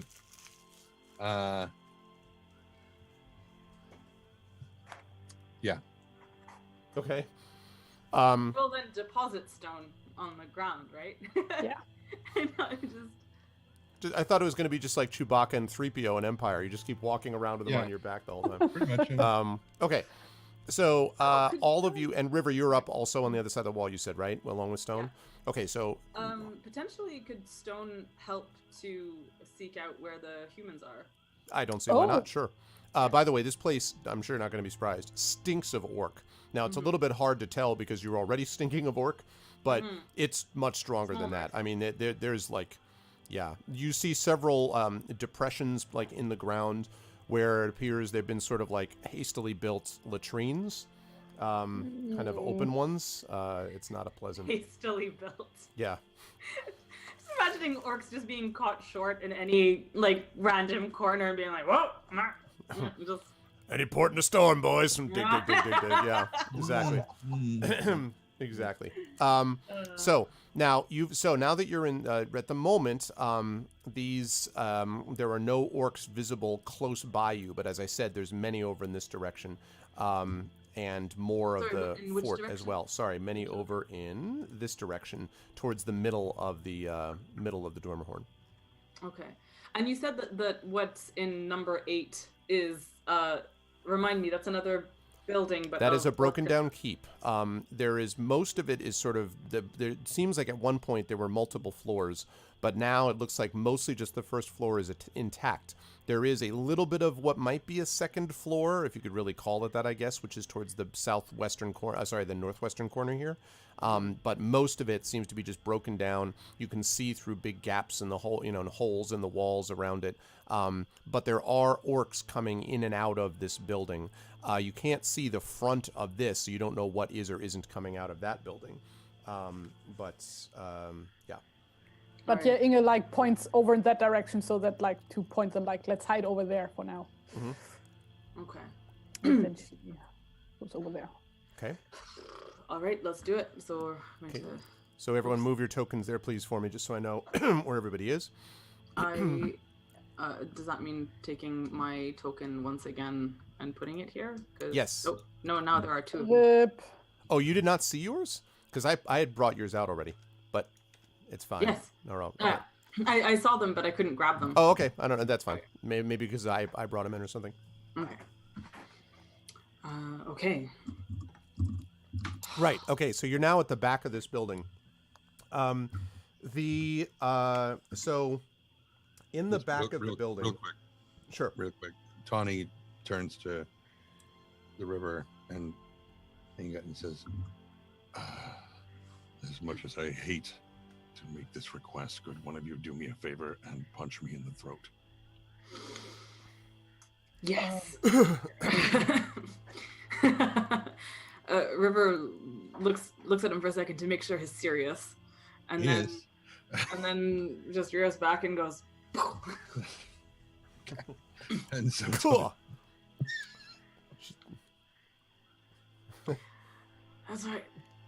Do you need some help getting that orcish husk in your voice? I understand. Please continue. Sure. So I want to emphasize again, there is a real feeling of cold and discomfort which is emanating from this building. I think it's fair to say, River, that whereas down below you couldn't definitively say, oh, shadow, there is something almost certainly of the shadow within this place. It is the feeling of sort of dread is almost palpable within it. And you can hear just the faintest whispering, completely unintelligible, but some like just coming from somewhere inside this building. And again, the building itself is made of this stone, and the outside of it is almost mirror smooth, by the way. It's very polished. And again, I'm mentioning that that's sort of in the way of some of the best of Eastern construction, which is a little bit better than the norm, although clearly not to the level of Dwarvish or Numenorian, but still much better than standard Orcish construction, and you can hear a little bit of that. So just as you're standing at the back of this, you can hear those sounds. River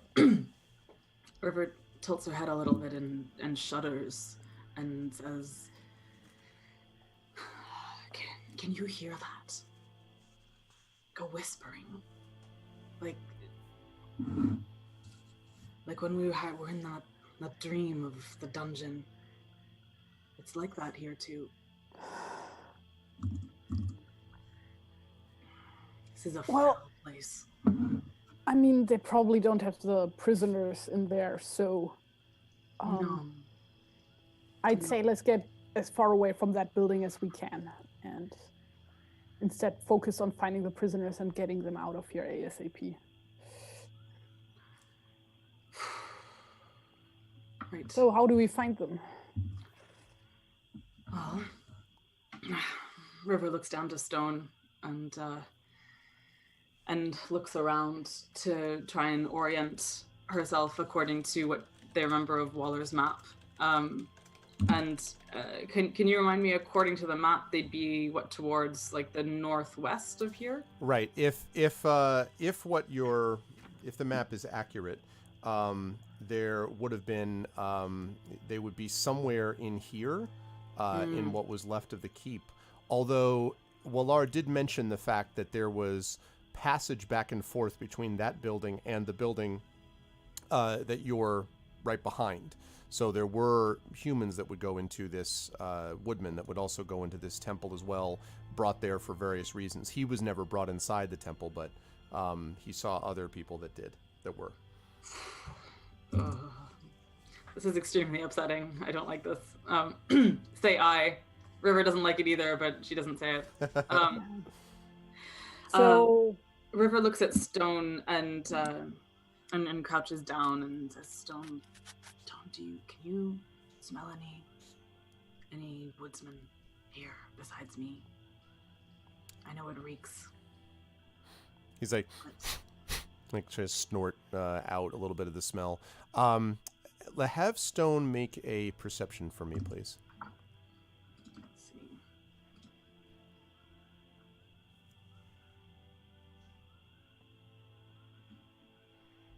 Oh, he has perception. How do I click it?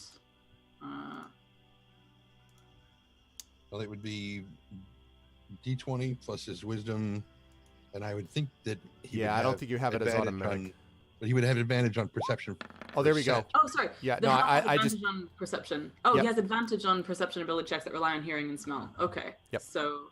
And that is that is fair. I just rolled it to double check. It's the under the if you scroll down like on his thing, skills perception, that's where you click on it and it does Gotcha. the thing. So you can keep whatever, that was just for me, but you can go down and do that. And Gotcha. it looks like it rolled advantage for him as well, so you can do the same. Nice. Okay. Nice. So he say and then, again, keeps like, I don't know if anyone knows, for those who don't have dogs, it's kind of sort of the mistake it's made is that dogs are constantly only inhaling, but dogs are actually continually blowing out, almost as if they're clearing, their nose as they sniff. So he does that, and he kind of, with his nose to the ground, begins to move in this direction. Carefully, he's not like being crazy about it, but, and he comes around the edge here. Wait. Inge holds everybody back before we leave. What if people orcs talk to us? Don't we need names or something? Well, yeah. Oh, do we know anything about orcish naming conventions? Have we heard them at various points say anything? Only one that Inge probably does know some orc names, right? She just heard one. You just heard one. Yeah, and also because dwarves have their stories about orcs. So Sure, they tend to have very sort of short and guttural shagrat, gore, rat, garg, thag, things like that. Very a lot of sounds and a lot of sort of close together, not a lot of Calencia would not be a name that you would find for an orc, right? I totally want to write a story about the Calencia the orc. And her mom Gag and her dad Blat. So they tend to be named for Christian apostles. Yeah, exactly. Oh my god. Yeah. So here's Peter the orc and Paul and and the betraying orc Judas. No. Oh god. Yeah. Okay. Well, they seem to be in pairs, and there are 4 of us. So, I suppose I'll be Thag. And Thag, yeah. Thag. Thag. I'll be Thag. Stone will be Shag. And Inge will be Rag, and Tanya will be Bag. Rag and Tag. There we go. We're a ragtag band. Ragtag, shag bag. No. Oh man. Yeah, it's Thags all the way down, yeah. Everyone be Thag? Like they're Thag 1, Thag 2? It's like everybody is spelled differently, right? Like one is with Right, yeah. One is TK, one is with a THEG. double G. Yeah. One is like, No, it's like Zathras from Babylon 5. It's like there are like 7 of them. They're all pronounced slightly differently. There's Zathras, and there's Zathras, and there's Zathras. Totally different. Totally different, yeah. Intonation. No, we should probably like, so Inge can be Grak. Yeah, like I'm gonna be Grak. Gruk. So, Grak. Okay. Grak. All right. Inge's Grak. I'm gonna write this down. Grak. And then Inge just like looks at Tony.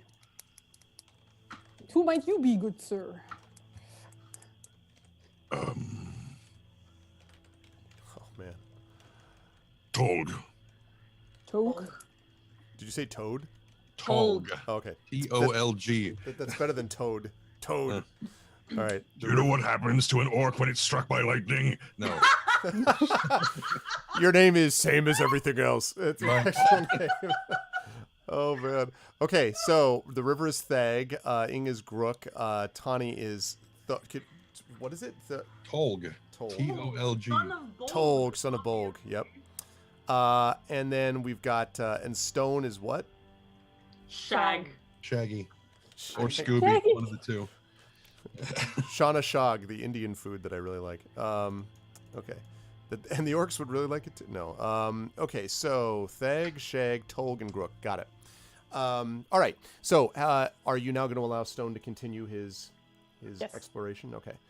So now, and I should ask too, River, are you like just sort of close behind him as he goes along? Kind of next-ish to him, and to like indicate they are a pair walking together too. Got it. Are you attempting to be somewhat stealthy as you do this, or not? Act natural, and then we all like strutted very oddly. Yeah. I think basically stealthy up until there's like no chance of being stealthy. Like if there's she's gonna keep an eye basically. So I'm just looking at the map, and I think if there's any spot where it looks like they can't go forward without being seen by orcs, I think because the orcs are all like, sorry, I'm trying to find the correct one. The orcs are, you said they're coming out of here, and there aren't any right now in this area, right? Which is where Right. Stone is leading. That's correct. So I think basically she'll be stealthy up until it looks like they can't not be seen by orcs, at which point she'll pause just to make sure that that everyone's on the same page in terms of how to proceed. Okay. Also, I should say that okay, that sounds good. So then so just go ahead and move yourself next. And Inga and Tani, are you sort of following like farther behind them, or what are you two doing? Basically sticking to them, Okay. I guess. Same. Unless Tony has a better idea. Tawny's following, but slightly at a distance. But he's Okay. also kind of moving, like he's sort of got his arms crossed and kind of scowling, like he's following and watching and observing what's going on. Okay. But he's Yeah, just he's kind of, basically sticking close to Tony in this case. Yeah. Okay. Because he's like huge, so like if anything happens, I will go for him first. So Yeah. he would be the target. my gravitational mass will pull arrows towards me. Exactly. Okay. As you come to this side of the temple, there's two things that I want to point out. The first is that there is a small sort of version of this temple almost right here, also made of black stone. There are several large circular, sort of half-circular steps leading up to it. You can't really see the details until you get closer. And then in the middle right here of the camp, you can now see what looks like some kind of a depression in the earth, sort of like the ones that I mentioned scattered through the camp, but this is much larger. And you can see there is at least 3 or 4 orcs kind of standing around and looking down at this, and occasionally talking to each other, and then looking up and around. But they seem to be a few of them are clustered around this thing, this sort of pit. And the other thing is you can also hear faintly now a repeated metallic sound coming from somewhere over here, like a clanging, like a doink, doink, doink. If you didn't know any better, you would say that it's a smithy of some kind, or a blacksmith, even though it's nighttime. Obviously, orcs function better at night than during the day, or at least most of them do. So you notice that as well. The Whispering River continues from this building as you're sort of passing alongside it. And Stone makes his way up here. When you get to about here, I would like Stone and the River to make stealth checks. Not Inga and Tani yet, but those two. Okay.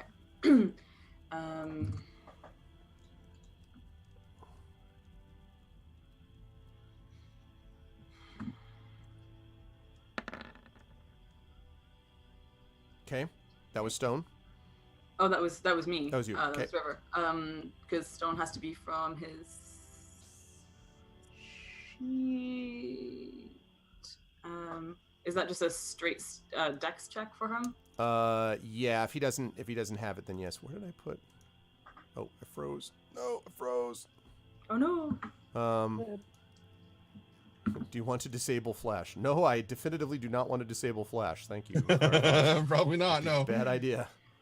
Flash. Shoot, I'm gonna have to reload. Ah. Oh, there we go. Of course, it pops up just in time for me to reload it. Lovely. Here it is, reload. Like, oh. All right, give me just a second. Okay. As it fires back up. There we go. And okay. All right, so I missed that. So it was okay, 17. Good. All right, so he is sort of moving in this direction, and as you get up to this side, thank you very much, Hand of Adam. Welcome to the Arvanauts. When you get around to the sort of corner of the building, of the temple here, there's two things you notice. The first is that these orcs are still standing here, and they have not yet looked back in your direction. There is actually shadow around this temple, and so the light doesn't seem to penetrate as far here. But also down here, you can now see what looks like a, again, almost like a mini version of this, with these two greenish doors that are extending, or that are sort of separating this. It might be like a sort of like a crypt or something like that. It's not entirely clear, but the doors themselves are made of some green substance. And River, you're pretty confident it's not wood. You'd have to get close to see, but it might be of some kind of green metal, maybe even bronze. And as you sort of look to this side, you see that at the moment there are no orcs standing guard here. And there are two large doors of green bronze that are on the outside of this temple right here. You also notice, now that you're a little bit farther along, that there are, I'll reveal a little bit more of the fortress to you. You also hear now a faint growling, and kind of a... And as you're looking over, you think you see in this sort of small, there's almost like a kind of a wooden fence that's been built up here. And every so often you see there are torches around it, and every so often you see a flash of what looks like fur. And so if you had to guess, there are other either dogs or more likely wolves or wargs being kept down here. And you can kind of see Stone looks up and kind of looks in that direction for a moment and then goes back to his business because you didn't tell him to find those. But you can hear them from here. So Stone seems to be, and Stone sort of looks back at you and stops. And he kind of is looking back and forth from this to this to this. As if there's human smell coming from all three of those places. Oh my god.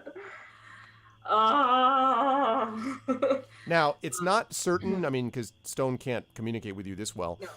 Some of it there may have been humans in some of these places and are not now. Like, it may not be that they're all there right now, but...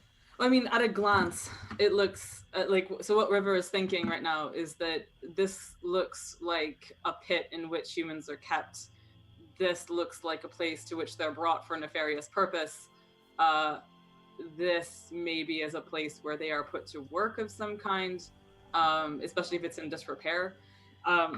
So having taken that stock, and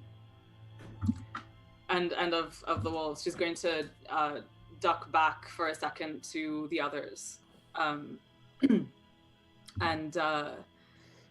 communicate this to them, and say, all right, well, Stone reckons there have been woodsmen in these 3 places.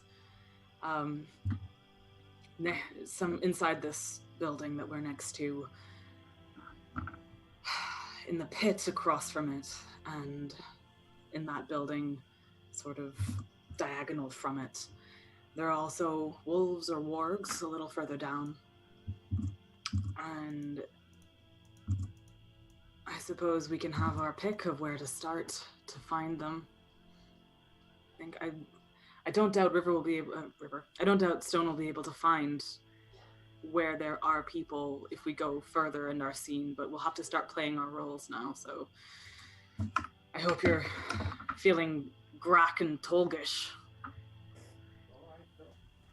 If that's what it comes to. Tawny kind of leans to the side and looks past Inga back along the wall to make sure that those 2 orcs that went that way are not returning. They do not look like they've returned yet. Okay.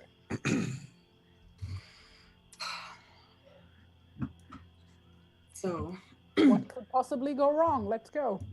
wait, so there are 4 of us. It looks like if they are doing rounds in pairs, maybe we should in fact investigate 2 different places at the same time.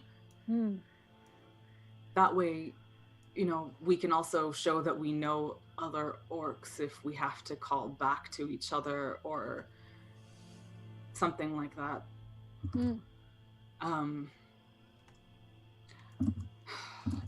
And so there's nobody actually guarding the entrance to building. To Not the on the temple? outside. Not on the outside. Are there like any windows? Yeah, they're not visible to, like, they're up higher than where you are, but there are, and that's what I was mentioning. There's this greenish light that comes out from them every so often. So how high up are the windows? Probably good 10, 12 feet. They seem to be sort of like kind of for maybe lighting or something like that, rather than real use to be seen in and out. Unless, if someone lifted you up and something, you might be able to see through it possibly. No, I think a much better option is that we take our bedroll and we hold it out like a trampoline and then we just tossing up in the air. I actually really wish this was that kind of campaign, like right now. One other thing that River says is she's looking to Inga and she says, the doors to the Black Stone Temple and that smaller building just ahead, they're both made of the same sort of green metal. Have you seen anything like that before? They're not wood. I didn't want to... Oh yeah, that's like something with copper in it. Like bronze, I'm assuming. Okay. So... It's just oxidized. Oxidized? Is that the If word? it's for Skyrim, it would be orichalcum. Whatever, never mind. Third degree. Yeah, I was like, oh, all right. Well, so where would you like to go? There's no one standing in front of this building right now. There may be people inside, but perhaps we could pretend to be posted at the entrance for a moment or something. Wait a second. If this is bronze, then we can like easily like chop this down with like steel weapons, right? If need be. Like, for example, if we have like a closed gate, then we could just like, basically hammer it in at like a few specific points, like at the, what are they called, joints? Or the hinges. Hinges. You that's could what do I want. that and make an incredible amount of noise.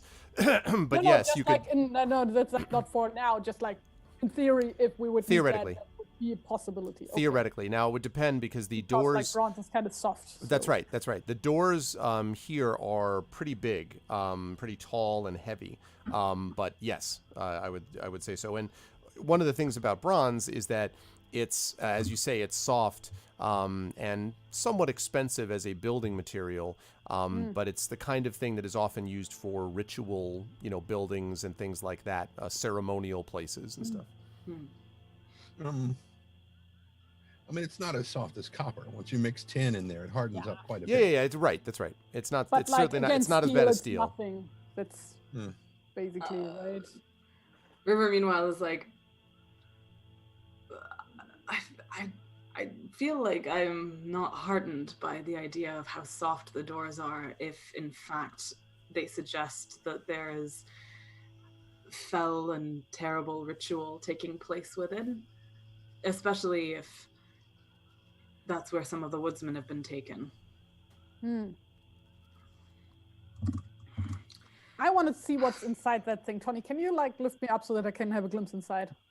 Let me ask you this. What are you going to do if whatever is in there sees you? Not gonna be seen? Don't you want to know what's going on in there? I want to find the people we came here to find. Well, I guess so. Just like saying, while we are here, it might probably be advantageous to everyone. I understand. To stop anything that's happening in there before we leave. And even if we can, it would be good to bring back intel with us about what's happening here. And if you really want to look, I will lift you up. I just want to make sure you're thinking it all the way through. Fine, let's go find some people. All right. So... let's not go around this side of the building, though. Which side? Can you ping it? Let's go around the northern side of the building. Yes. All right. While you do that, so should I make my... through here or through here? No, through this direction. Okay. You'll still eventually be seen by the orcs who are guarding the entrance to the opposite building. There are people coming in and out of there. So it's fine to go that way. We could go around it to get in from separate directions, but we should figure out at what point do we want to coordinate an attack if we have to. Do we want to maintain a charade for as long as we can? Yeah. Okay. We have already seen humans. Sorry, not humans. We have already seen men working with these people. We know that it's happening. Mm-hmm. I see no reason why that couldn't happen with a woodsman's dog as well. He's still wearing his warg skin, right? Yeah. Yeah. But if they see through that and they decide, what the hell, it's like you are basically Tani is saying you are training him to be a warg. That's true. Right. Actually, point of information here as well. These helmets and stuff, are they actually obscuring our faces? Yes, to a degree. Okay. They're not they're not full face helms, but they are making it. They have there's sort of these rough iron helms that are over the top of your head, and then they have this nose piece down, right. So they obscure your features somewhat. Yeah. And Tony has a bit of fabric wrapped around his face to cover. That could certainly do the rest. Think of Eowyn in Return of the King film, right? Like when she goes off, that's sort of what it looks like. We're also full of mud and stuff, so... That's true. Yes, you are definitely... Also, your skin are all darkened and stuff from the mud and the marsh and all that, yes. Exactly. Okay. Just to make sure that if you do actually come face-to-face with having to talk to any orcs, that, there won't be a noticing lack of tusks or anything like that, Okay. I don't think so. They would probably be more likely to be concerned about smell. Now, you have the orc smell at the moment, but orcs smell as well, and they may eventually pick up a scent that's not orc. But that's, Right. Okay. So... if one stops you, you are training him to hunt humans so that we can get more slaves. Mm-hmm. All right.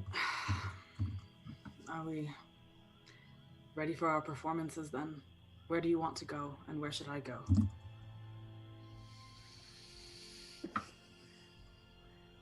It was my intention to be following along and supervising your progress, but we can split up. Okay. I'll just do whatever you guys suggest. I have no idea.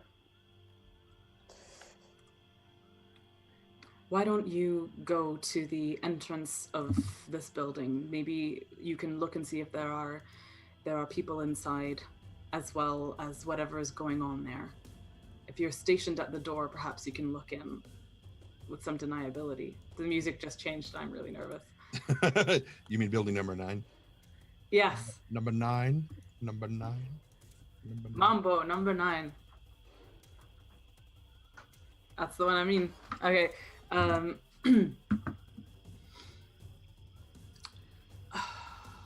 give me a chance to make a close pass to the other buildings as well. Maybe I can get some more greater visual on what's going on over there. Okay. Then I guess I'll go towards the pit. Okay, so you and Stone are heading towards the pit. Tawny and Inga are heading north towards what was the ultimate destination? Counterclockwise around building number 9. But just to go to the other corner of it, or like what's your ultimate? Basically, to skirt around to the front door from the other side. Okay. All right. Let's have and looking into as much as we can, getting eyes on building 8 and 5 and seeing what's going on when we're a little closer. Gotcha. Okay. Let's deal with River and Stone first then. So as you make your way up to this pit, probably right about here, the two of the orcs that are standing aside, they're sort of looking over, kind of hear something and turn around and see both of you. And one of them, what are you doing? What's your names? Thag and Shag reporting for duty. Thag and Supposed to Shag. Yeah. And they kind of look you up and down. I don't know a Thag and Shag. When did you get here? Tolg sent us. Gesturing backwards. And they indicating with her voice that Tolg is obviously someone very important. Oh yeah, Tolg. They say, and what's this? And it points at Stone. The hybrid. I'm training him to hunt men. And Stone kind of like Stone growls, kind of like trying to get in there. And, I am a horrible monster. Fear me. Yes, Thag and Shag, attorneys at law. Yeah. So the orcs sort of look over, and one of them kind of, and reaches down and sort of looks and says, "You got a dog with a skin on it." And kind of looks up at you, sort of like, "Where'd you get this dog?" Obviously, I got it off of someone I ate. And he kind of nods. He says, "You don't think this cur will tear on you and jump on you in the night and rip out your throat?" Hasn't yet. And Stone kind of, kind of growls again, turning, and the orc sort of looks, I don't know. If Gore were here, he says, I can't bother him yet though. All right, fine. It's time for our shift anyway. You relieve us. We're going to be up towards the north in the keep. And he says, Raggart, this way. And Ragar, if that's what he said, it was Rog something. Yeah, exactly. Sort of nods, and they walk off in this direction. And that leaves two orcs here who sort of regard you with a little bit of interest and then go back to looking down. And as you walk over to... Well, actually, do you walk over? I should ask first. Yeah. Okay. So as you walk over to the edge of the pit, your nostrils are assailed with a horrific stench. And as you look down, you can see that there are indeed humans here, but they're not living ones. This is a pit of human bodies, and they have been piled here and are clearly rotting. You can actually see what might be sort of insects buzzing over them. Stone is kind of like, and the two that are on the other side, one of them says, we wait a little bit longer, they rot a bit more. It'll be good eating for a change. Too bad we lose good slaves, but at least we get a good meal out of the bargain. You look down, River, and you can see that they're, in fact, not only men, but also women, and perhaps, although you're not clear, perhaps a child, all dead, all lying there, flesh long since not gone away. They're not skeletons, but obviously dead for some time. And It's great. This is some orc probiotics happening over here. Oh yeah. No, it's letting their meat ferment in order to better aid digestion. That's that's it's organic, really. Yeah. And so this also gives you a chance to see a little bit farther along here.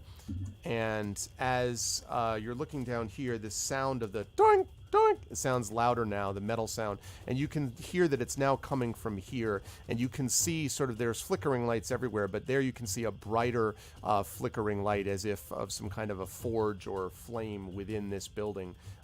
Really less of a building and more of like a lean-to. You can just sort of see the top of it. And every so often you see a spark flashing as metal impacts anvil. And then there is another one of these pits that you can see right here. And there are several orcs around kind of guarding or looking at or something that. And then here you can see a large building in which again, the walls are kind of broken down or whatever, just like the other one. But this is probably a little bit better together than the keep is. And you see sitting on the front steps, kind of pushing each other, and then occasionally kind of like throwing a punch, and then they're all like, all sort of laughing. You see a set of orcs basically just sitting on the steps, presumably off duty, and every so often one orc sort of shoulders his way past them from the door inside the building and walks down the stairs. You see many orcs past here. If you had to guess, River, there's 70 orcs around this place. I mean, there's a lot of orcs here. Around Building 4? Not just around Building 4, I mean everywhere, but like around Building 4 there's a good 9 or 10 of them just on the steps and then a bunch pushing through. But I'm saying like a quick guesstimate based upon just some orcs that you see around here. There's a number of them here. And every so often you hear sort of a laughing and kind of the sound of maybe like a little fight, which, rah, and then sort of dies down quickly inside this building. And behind you, you can see, of course, the temple stands sort of silent and distant from everything else. And as you're sort of looking down into it, the one across the way, the orc across the way says, "So, how long before they send you out, eh?" Not soon enough. And he nods. He says, I can't stomach all this sitting here and sneaking. Until I get a chance to get out and actually taste living man flesh and not some rotten women and children, that's when things will be better. When the attack comes, we'll be ready." When are they sending you out? He says, "They tell me next couple of days, but it sort of depends whether or not Rager actually gets himself in gear." And he spits. He's like, "Rager's a fool anyway. Says that he's going to take over when Gore gets overthrown. Like he could do anything in front of Gore." Who could overthrow Gore? He's Gore. He nods and he says, I remember the first time he saw me. Grabbed me by the throat, he did, pulled me up next to him and said, "You listen, maggot. Do what I say or I'll rip your throat out." Yeah, I'll slit his throat one day, I will, but not until there's a bunch of other around him and he ain't paying attention. Rager will try to challenge him straight up and that'll be it for him, the fool. Why would he do that? This is a good thing we have going here. Yeah. He says that Gore is too busy with him in there, and he jerks his head to the temple. And he says, him in there, once he's done with him, he says Gore ain't gonna be an orc anymore. It'll be something darker. Superstitious nonsense, I say, but that's Rager for you. When he says that, which temple is he pointing towards? 11 or 9? He's pointing to 9. You don't. Yeah, sorry, go ahead. So you don't believe what they say about that. You don't think they can make us bigger and stronger. And he kind of gives you this look up and down. He says, I don't know what ail you've been into, friend. It's not about bigger and stronger. It's about more. More of us, you understand? More of us from all spots until we've got a whole legion of orcs. And then they can do whatever they want down there, them with their axes and their dogs. And he kind of looks for a moment. He just kind of glances at Stone. Stone, who is kind of like, although he's still doing the growl thing, is like moving closer and closer to you. Like he's kind of struggling a bit with this whole business. And he's like, they're dogs. All brave they think they are down there in the open. They won't be when we come on them in the night. I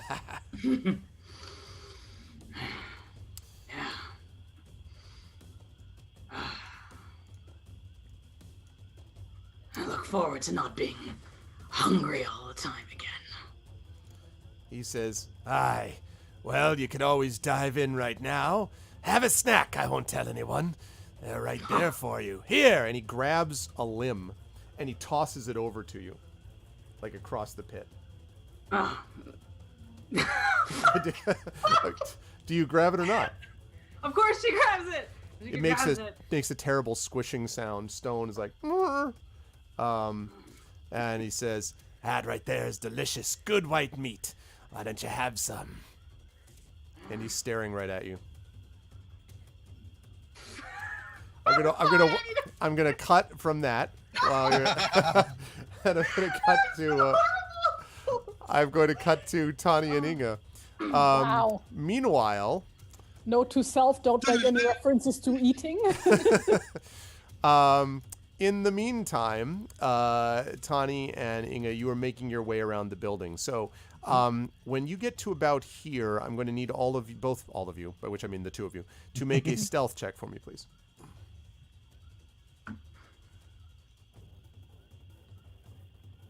Let's see.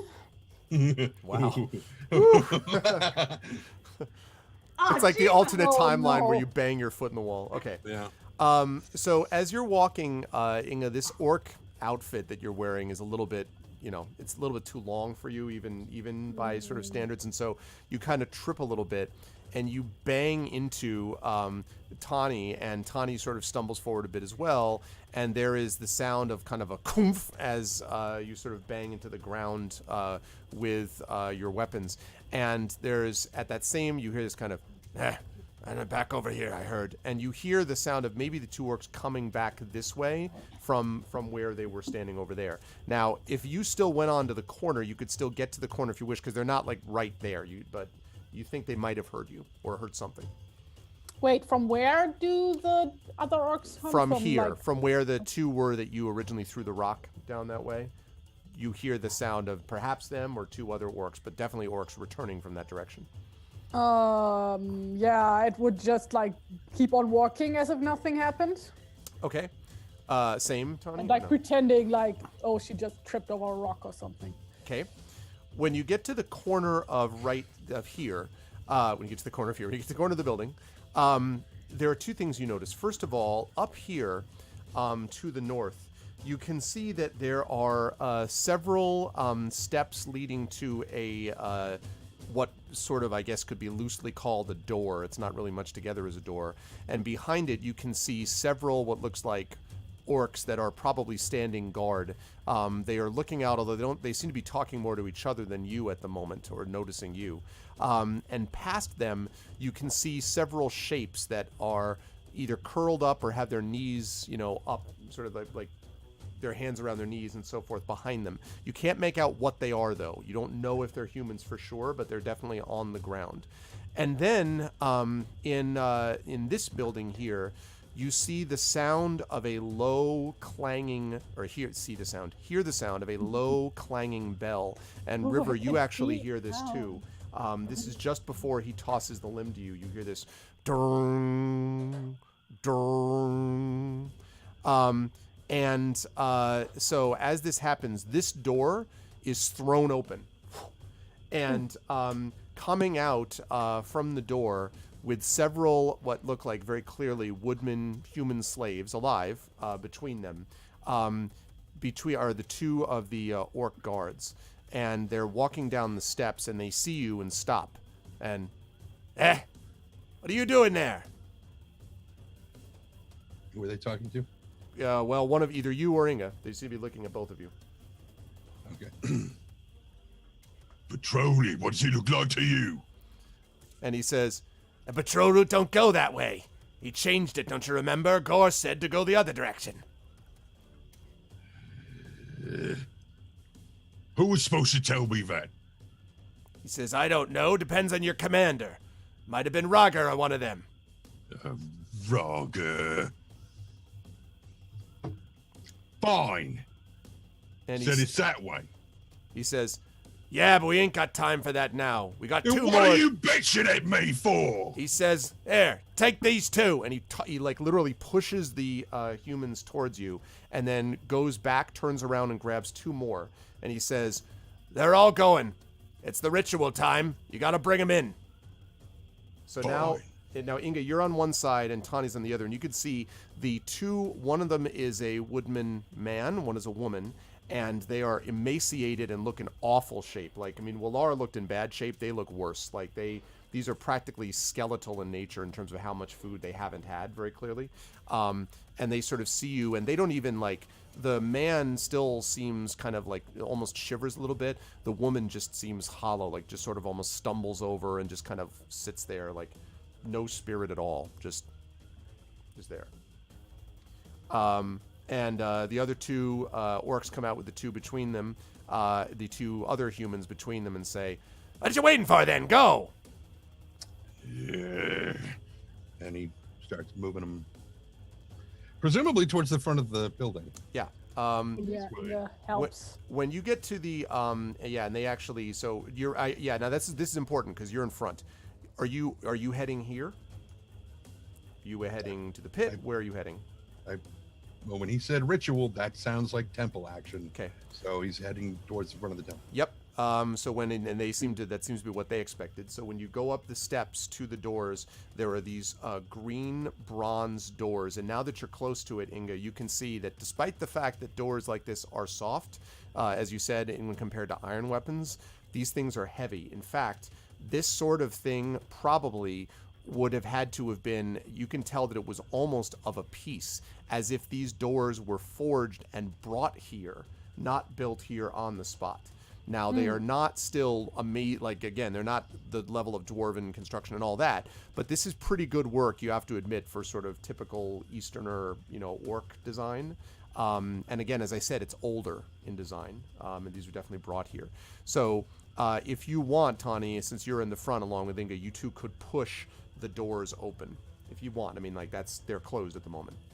Not just yet. He's Okay. waiting for the other two guys to bring up the other two prisoners. Okay. So I'm going to cut back for a minute as the orcs come up behind you. I'm going to cut back to River, who is looking at this severed limb. Well, wait. So a bell gonged, right? Yes, it did. Yes, it did. Right when, like, just as she was catching it. Yep. What's up, Div? Yep, that's correct. So, all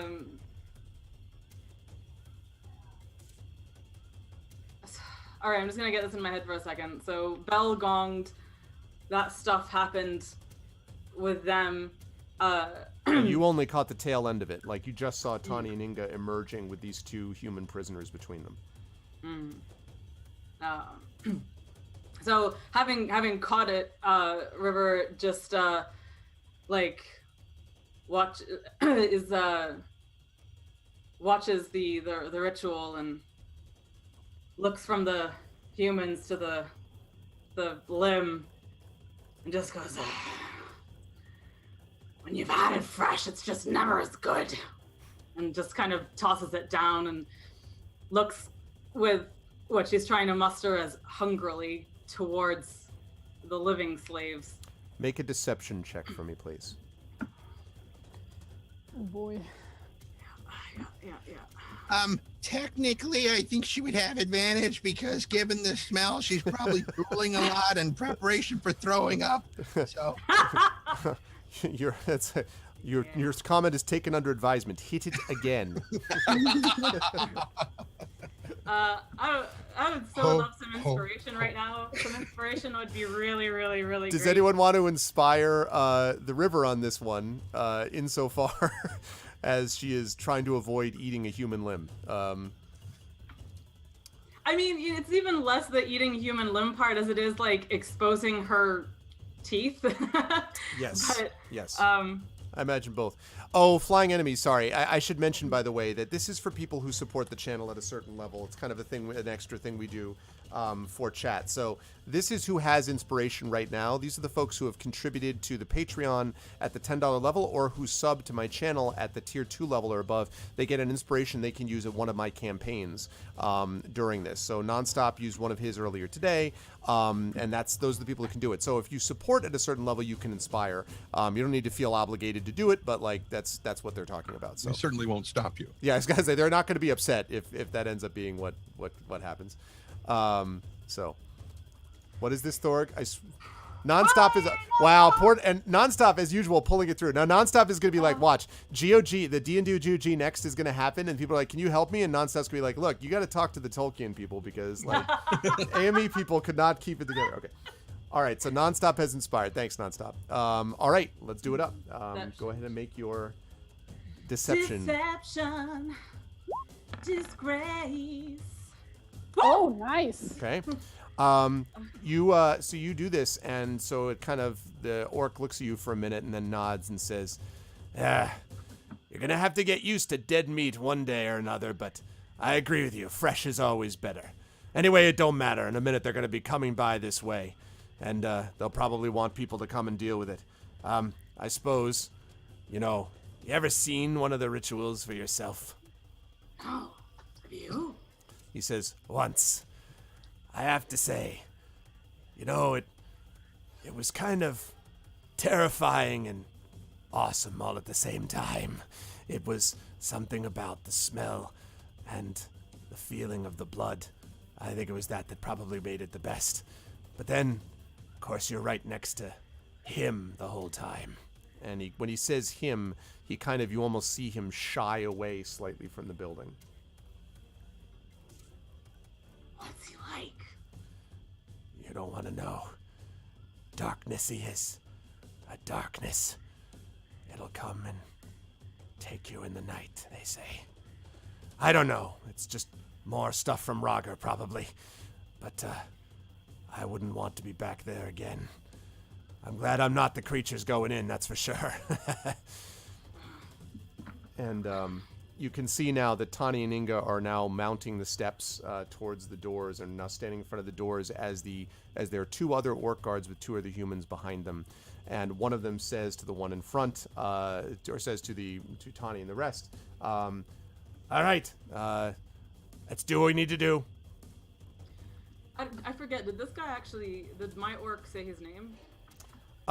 Your orc did not. He talked about Roger, which was the orc that just left, but no, your orc has not given his name. We are getting a tour of the place where Tali is currently. This is actually the inside of the temple. You can see right now. Like a chair. Yeah, it looks like a chair. It's very, very intimidating now. Yes. Okay. So anyway, so you've heard their command now, Tani. So, and Inga.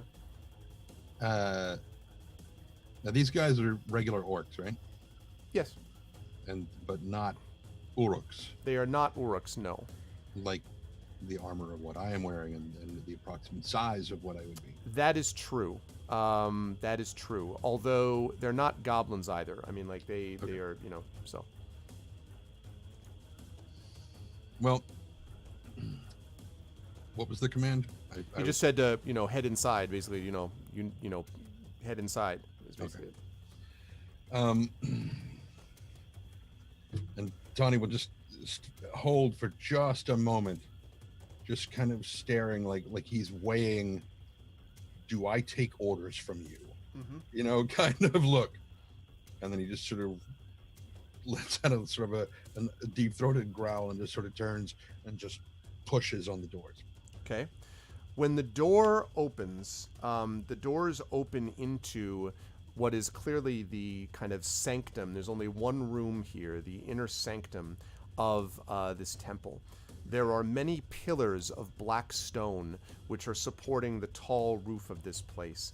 And the minute that you enter, like walk through the doors just a little bit, even like a step or two, you are immediately sort of consumed by this feeling of dread. I want to describe it first, and then I'm going to ask you to do something. So you can now see, Inga and Tani, where that green light that has been flickering is coming from. It is emanating from the far end of the room, where there is a heavily sculpted casket with an open side which lies against the wall of a small shrine.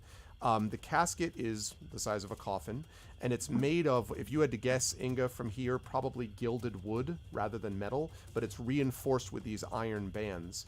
And the casket has displayed on it an oversized length of chain. Each black metal link of this chain is the size of a human head. This chain is enormous. And the luminescence seems to be radiating from the chain itself.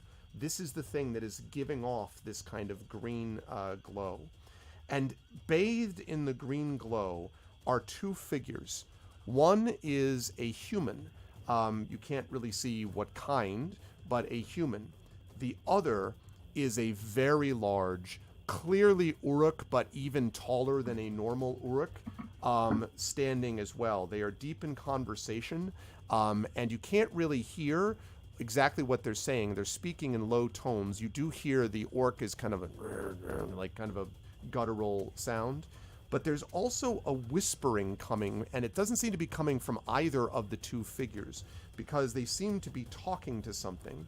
And as you kind of peer and look more closely, you can see that the something is an ancient withered corpse with pale skin that is drawn tight over bones. It is dressed in a black robe, and its unmoving head is featureless, but for a green gleam in its eye sockets. And coming from the lips of this corpse is a harsh and chilling whisper. But you cannot, again, hear the details from this distance yet. Now, It's Voldemort! having said all of this, yeah, then you see this guy with a turban, and he's like, I cannot grab him, master. No. So, in addition to all this, when you first enter, this terrible feeling of dread comes upon you. Now, I need us to remember how many blessings Radagast gave you at the beginning of this journey. All of them. You were given the Mirkwood Cordial, right? You were given the travel blessing, right, I believe. And then was there anyone, was it just 2 or was it 3 that you were Well, I given? only have written down Blessing of the Firstborn. No, that's from previous. That's from So that's gone, right? no, we that still haven't used exists. it. You haven't Okay. used it yet. Yeah. Okay. That was What does that do again? It's the, you can invoke the name of Elbereth in a dark place and gain inspiration. Once an adventure. Okay, awesome. That was what that was what Imriel gave us when she gave us like a kiss and thanks. Yes. Yeah. So of the blessings that Radagast gave you, though, I think it was just the 2 that It was you the were. maximum number. We made a choice about like Right. the cordial versus the storm. Right. That's right. But like, so yeah, what I had written down was the travel blessing, let me just look at this again. Yeah, I want to confirm because.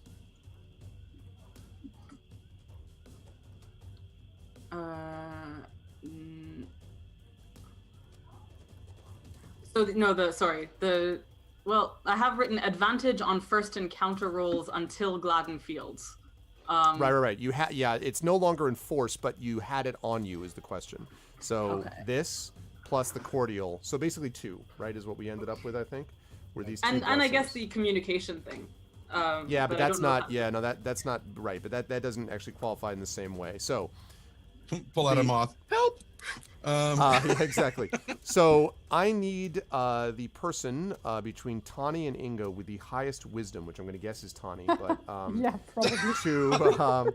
I'm going to need you to make a saving throw for every one of those things you received. Now, you may remember when you first got these from Radagast that he pointed out that putting these on you would also speak to the right. creatures of evil as well.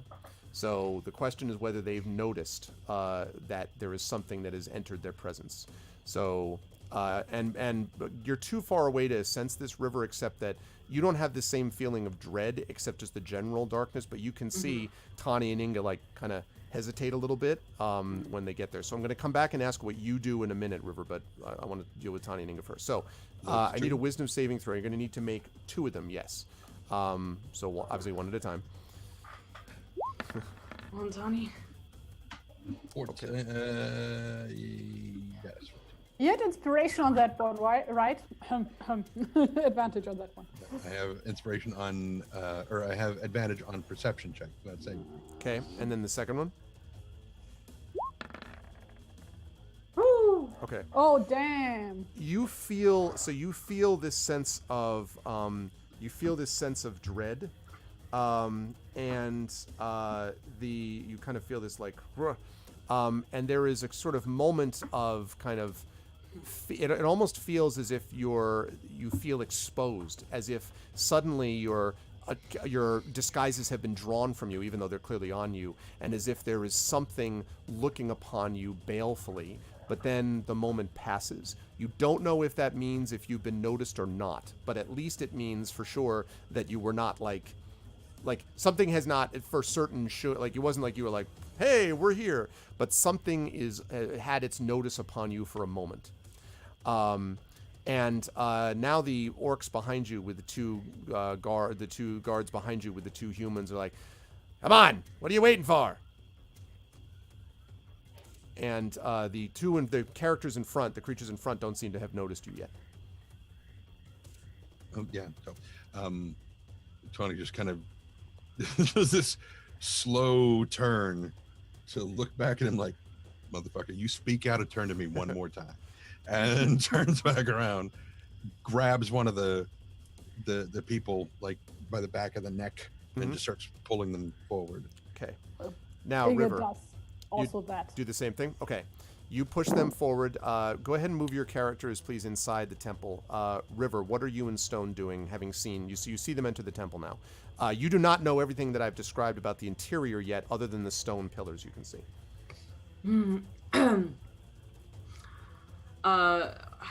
River looks to the companion, or the other companion, the other orc, and says, I'd love to see it just once. Just, do you mind if I just, went to look? And the orc opposite you says, have you lost your mind? You know what stuff is in there? I'm telling you, it's darkness. You don't want any part of that. Why? Since when do we not want more of that? It's power. It's power that'll destroy you first. And he's sort of like, kind of like, you could see he's kind of shrinking away, and he sort of looks at you. I need you to make another deception check for me, River. Oh, Jesus. Really? It's easy, just roll high. Yeah, that's all, yeah. It's not a big deal. And that's true flying enemy. It looks on everyone balefully. See? No trouble. Oh, Wow. So he says, he's like, you could do what you want, but I'm not going to do that. If you want to go over and let that thing eat your soul, you go ahead. I'm just going to stay here with the food.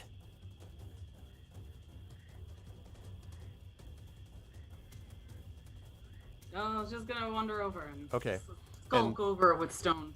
Okay, so go ahead and move Stone and yourself there. When you get to the temple, the same things that you've heard described. You feel this sense of dread. Again, a moment of this sort of like something looking at you as if it's sort of revealed, like drawn a curtain on your home, and then it's been closed again. And they have now, Inga and Tani, you've now moved up, let's say, to about midway through the temple. And from here, you were able to hear possibly the sounds of what's happening. I need both of you two to make perception checks for me, please.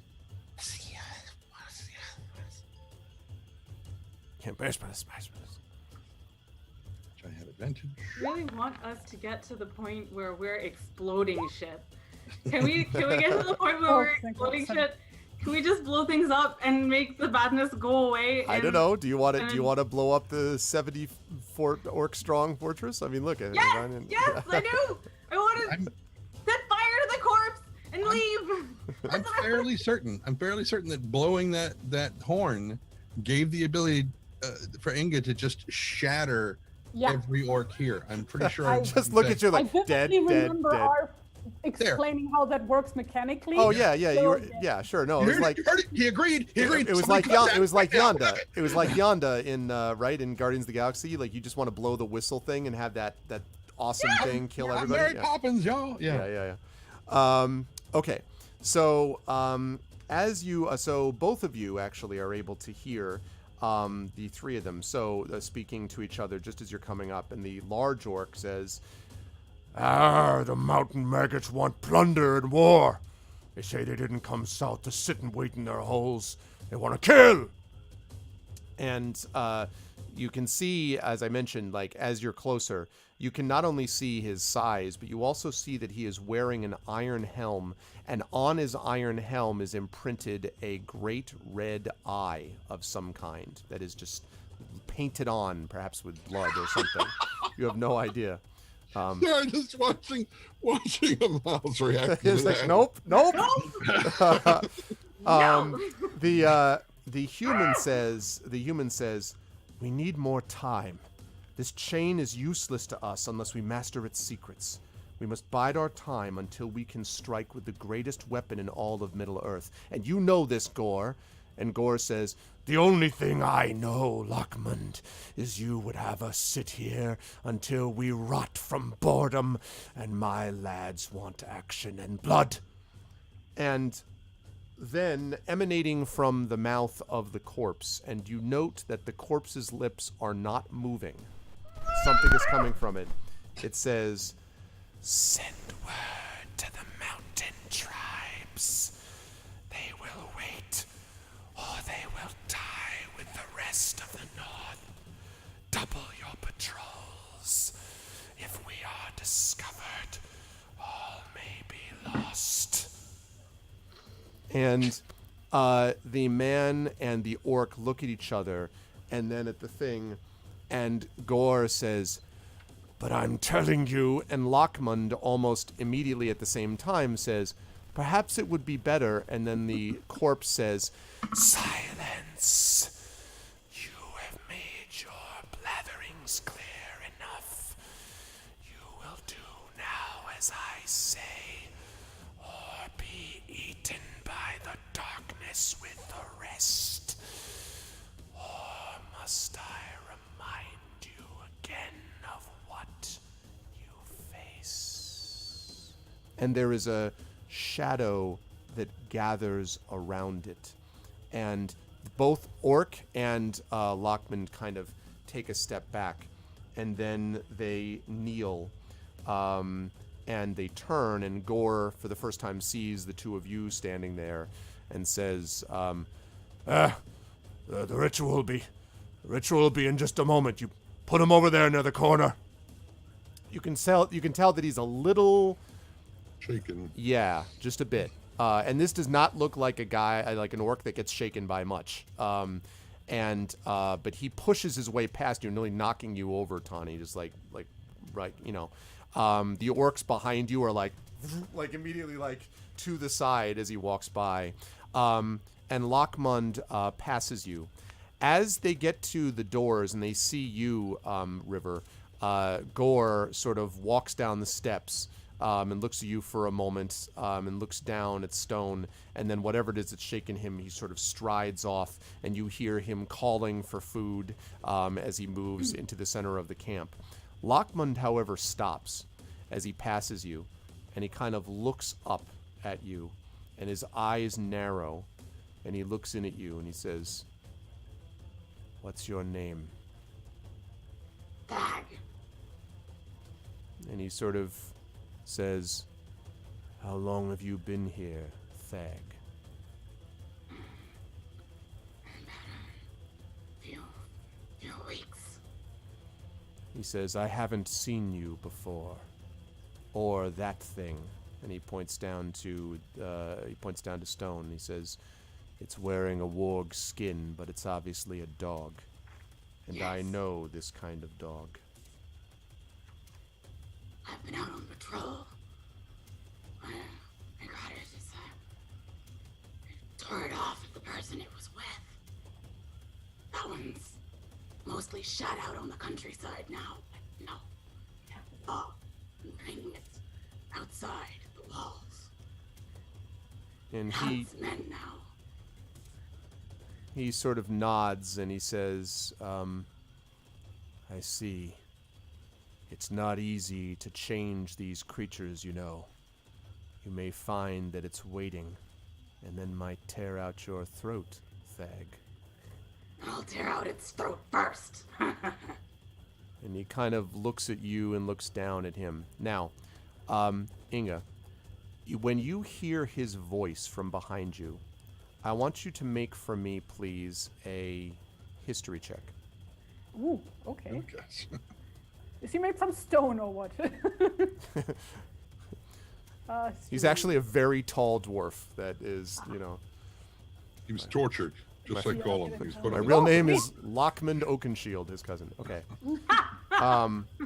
You are positive, Inga, that you have heard this voice before.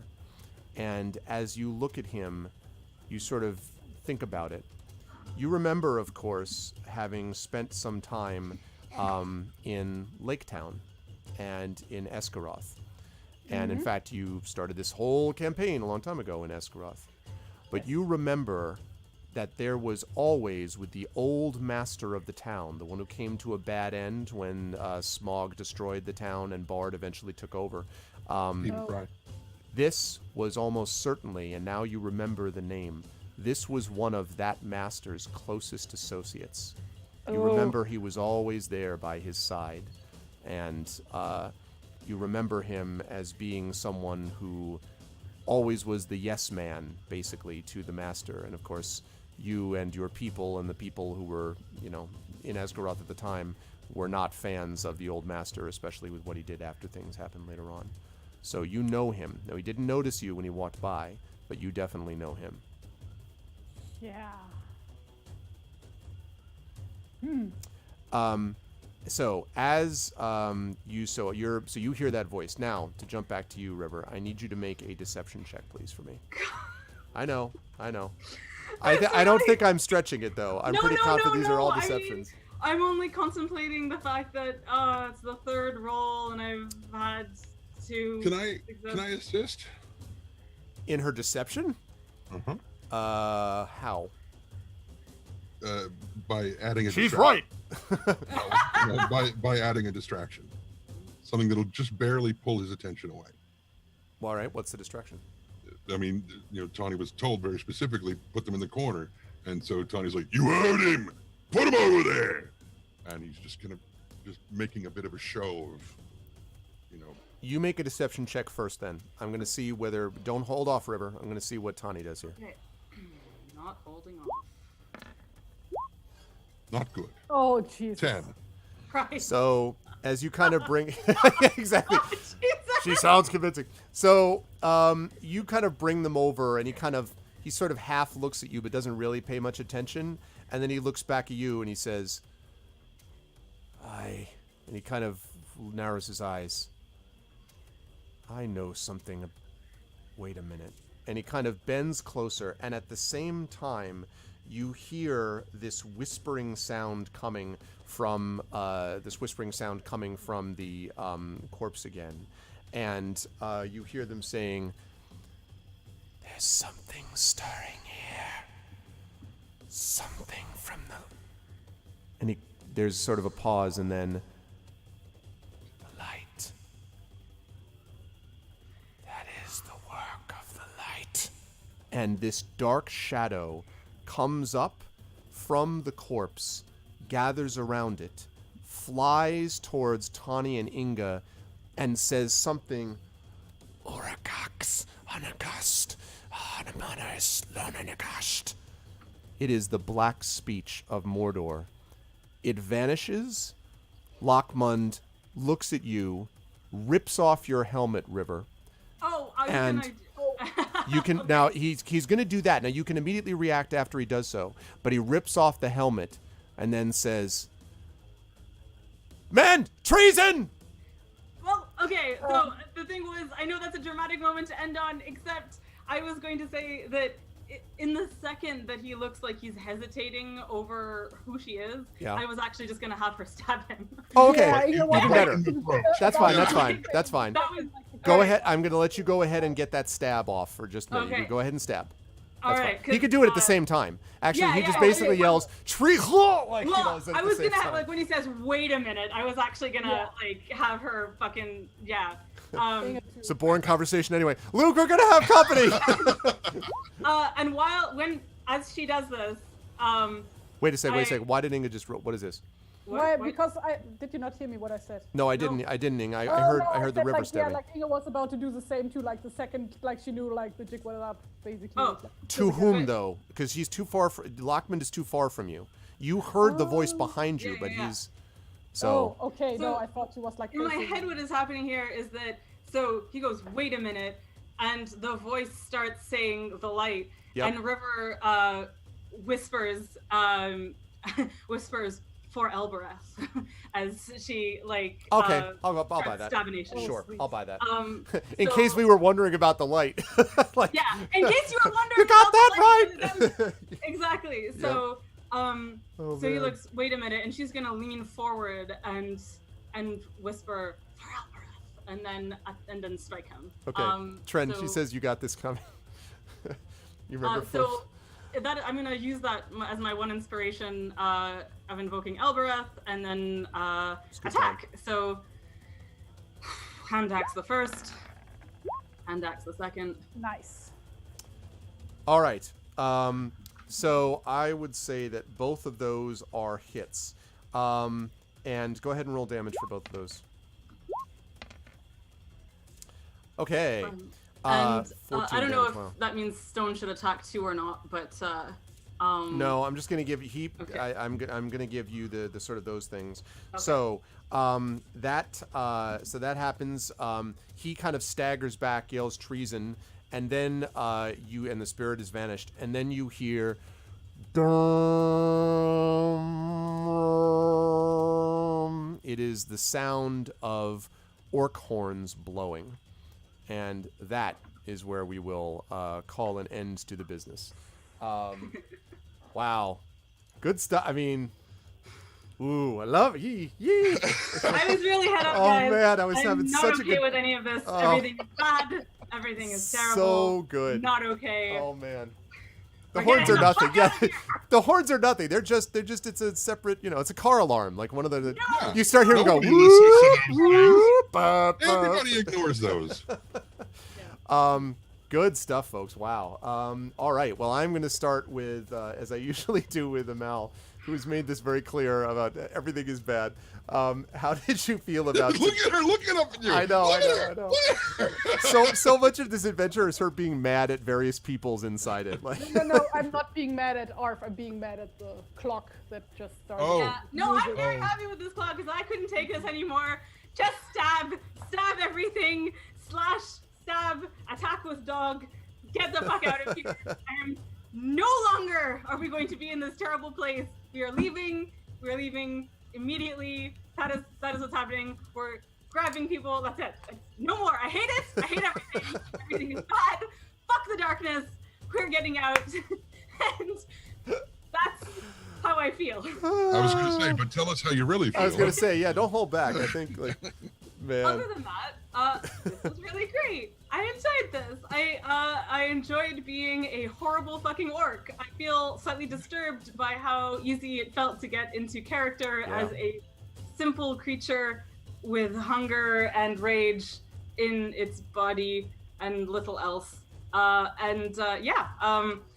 I think this was pretty good. I think that as incursions go, it was about as successful as we could possibly. I think hope. so, yes. I would like for our excursion to be as nice in as much as may the rolls be ever in our favor. And rapid as when we possible, return. right?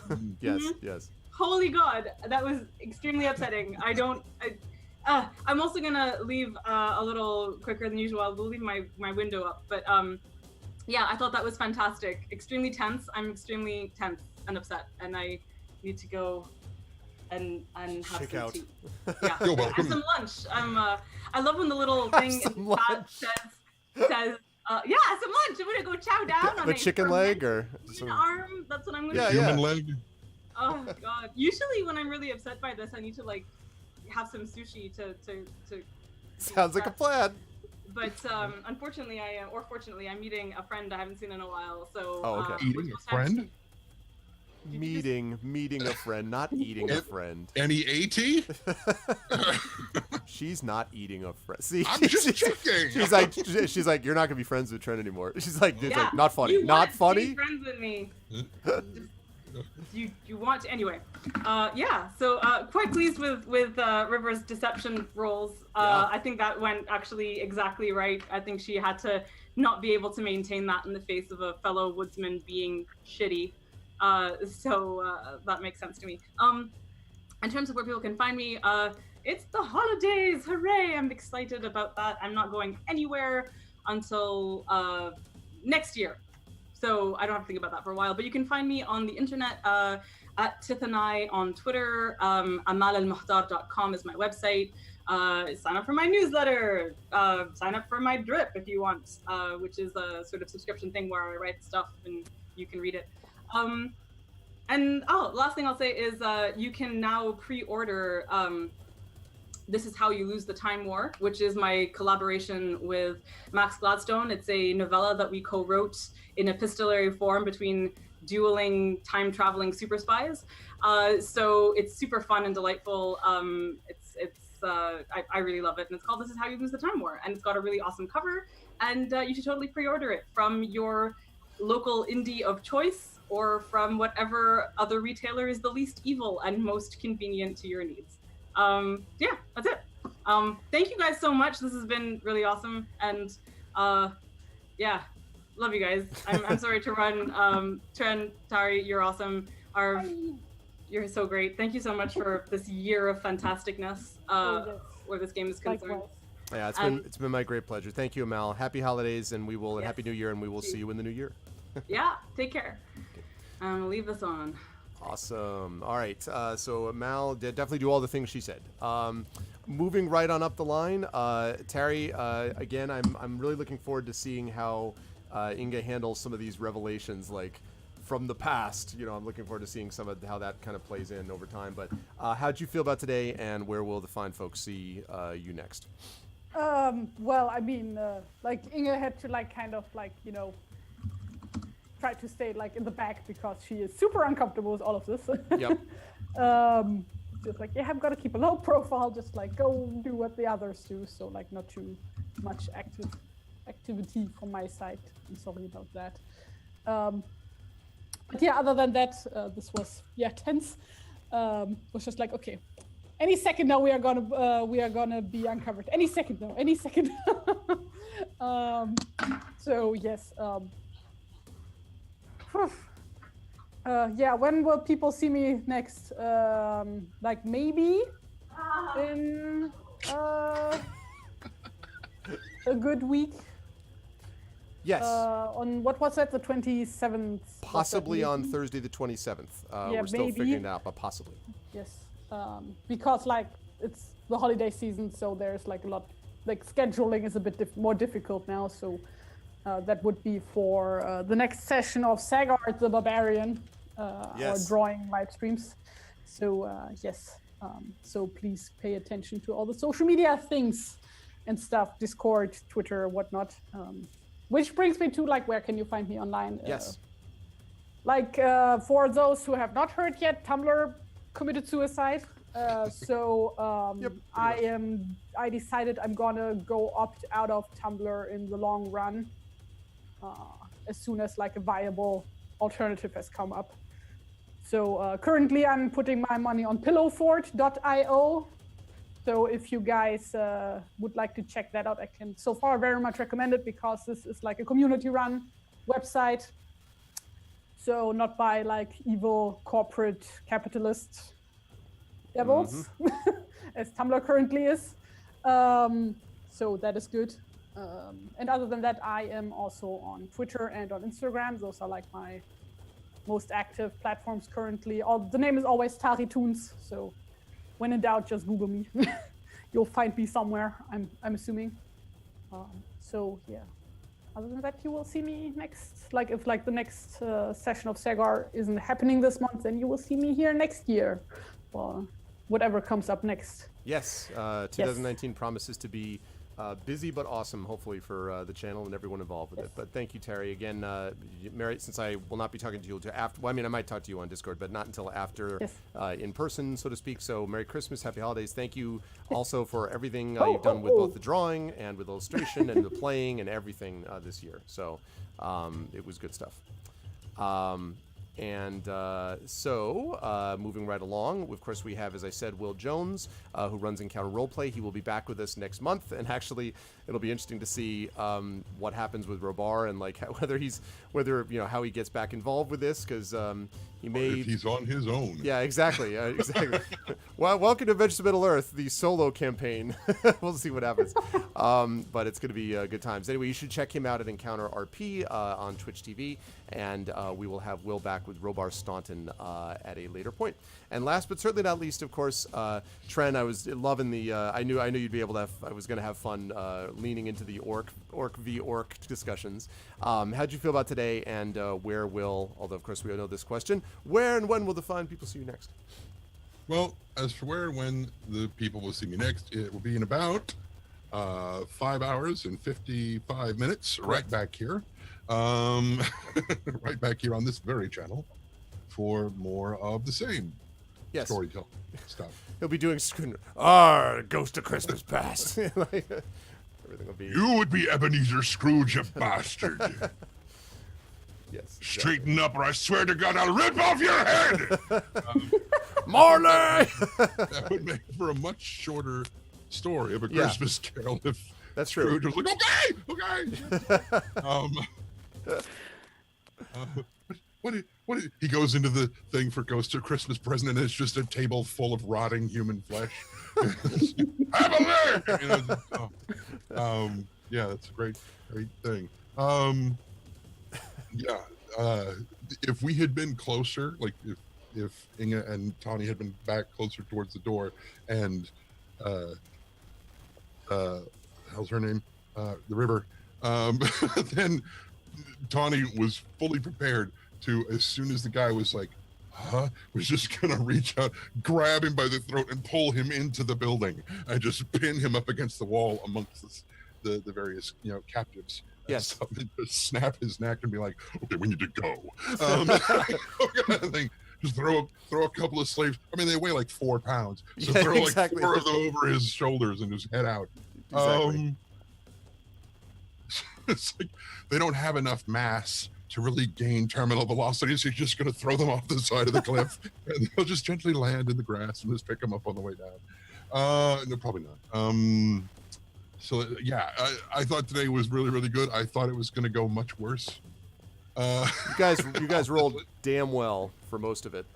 And I'm quite certain that yes, or no, they all float. They float down like leaves. The bodies. Woo, woo, woo, woo. Oh man. Anyway, and I'm quite certain that there's more bad stuff coming for Tawny. I'm certain of it. But it's not a misdeed, because he did come. He knew people needed help, and he came to help them. So he doesn't get a misdeed for this. Right. Nope, that's right. Unless he abandons them. I suppose if he says the hell with this, that's probably Yeah, it could be. Yeah, that could be. Yeah. But not. I loved today. Today was really, really good. It was a lot of fun. I'm really glad that Inga did not fall off the wall while leading the orcs away. It could have been bad. I mean, but look at it from like a mechanical standpoint, just like, this way, only I had to do a stealth roll, not all 4 of us. Mm-hmm. So that was the idea here. Less room for error. There's that, but I also figured that, we know that at some point we are going to have to assume our roles of the thing. And it didn't matter when it happened. It just mattered that when it happened, that we leaned into it as best we could. So that if you fell off the wall, that Tawny would have been right there as soon as the other 2 orcs started going, what the hell are you doing? It's like, she's doing what I told her to, and just she was ready to just jump in and say, she's under my command, back the hell off. Right. to keep just waiting for that to happen. But didn't happen. So we're in a much better situation. No. You're in a bad spot, but it's sort of hard not to be in a bad spot under the circumstances. Yeah. But I mean, I'm sure you got a that lot we of information, though. Like, if you survive, you get a lot of information. Yeah. And so we're just going to close the doors and wait until the orcs leave. Yeah. I'm sure they'll be eager to leave any minute. Right. So there's that. Good stuff. So we will see Tren back tonight at 9 p.m. Eastern with the rest of the vocalists. That is awesome, and I am yes, exactly, a much less unpleasant spot than you could have been. This is really good stuff. I really, really enjoyed watching you folks go through this and figuring out how to handle different stealthy situations. Obviously, we had a lot of combat last time. This was no combat, just a lot of skill checks, a lot of and skill checks you don't normally do some of, deception and things like that are not sort of the standard for this crew. But obviously would sort of fit, and I was sort of enjoying the amusement of it. And it's a good thing the Iron Bell rang when it did, or Amal might have actually had to eat a human limb, and I never probably would have heard the end of that. So it would have been interesting. But great job, guys. And that was the thing. Like a Dwimmerhorn, a fortress which has been largely held over by orcs. Pretty much this is what it's going to be like. Like it just all sucks. It's bad and dirty and ugly and disgusting and terrible, and it's bad. And on top of it, super weird spirit creature thing too, and evil chains. So I thought I should just name that like an evil chain. That'll be the next name of it. We'll see. But anyway, but I am looking forward to seeing how everyone handles this, and I'm looking forward, of course, to both the Sagar the Barbarian gamebook thing, hopefully next week, and of course, Tren back with us with Christmas Carol tonight. So I'm going to let these folks go and thank them for amazing play, and I will see all you wonderful folks soon. So chat, can we get some love for our wonderful players? And I will see Terry and Tren, and of course Will next month and Amal next month, but I'll see Tren and Terry very soon. Thanks, guys. Bye.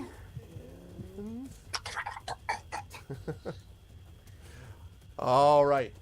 So that is going to do it for us with that. Now, I do want to make one other quick announcement before we do the final vote here. Actually, well, you know what? I'll announce it when we're doing this. So give me just 1 second. Let's see. Let's get rid of... Where are we going? I felt like this corruption thing that we had, this theme that we're using at the moment seemed more orcish to me, and so that's why I did it that way. But, don't lose my webcam. There we go. Lovely. Okay, there we are. And let me now stop. Let me stop the music. Good stuff. I really enjoyed that. And again, we are sponsored by Cubicle 7, so thanks to those folks who are doing that. Now, we're going to do this next game, so I want to make sure that I put this up here. Next game right here. So we're going to close this down in about 5 minutes. So now is your chance, or actually a little bit less. Just a few minutes here to get your votes in. So we've got right now Lego Pirates of the Caribbean is a slight lead over Hero of the Kingdom and a few larger lead over Spyro. This is what I'm going to be playing next week, on Tuesday, with my family. Not necessarily at noon Eastern, by the way, because it is, of course, Christmas Day. But it will be sometime during that day. We'll be doing the holiday stream. So family friendly is the idea. So now is the time to get your votes in. I'll give you a couple minutes for that. As we are doing that, I do want to make one announcement, which I literally just found out about, and that is that I have confirmed our in-person release party for my CD 5 Years Later. It is going to be next month. It's going to be January 18th, Friday, January 18th, from 7 to 10 p.m. Eastern at a place called the Lily Pad. So we are going to have an official release stream release concert extravaganza. I will try to broadcast live from there. But if any of you are in the Boston area, we would love to see any or all of you there who are in the Boston area for this. And I really would like actually as many people to be there as possible because we really would like a big release event. So that is going to be happening here on Friday, January 17th from 7 to 10.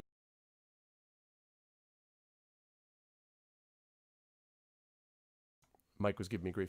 From 7 to 10. So now is the time to be aware of that, and I will try to make that announcement again. But I'm really excited. I just literally got a text about that just now while we were playing. So, as for me, I'm going to be back on the GOG in about 50 minutes or so playing D&D with GOG Storm King's Thunder. That campaign has picked up quite a bit as well. We got a lot of stuff going on over there, but we're going to be over there. Now, one announcement that I want to make is that unfortunately, Screaming Joypad is not going to be here.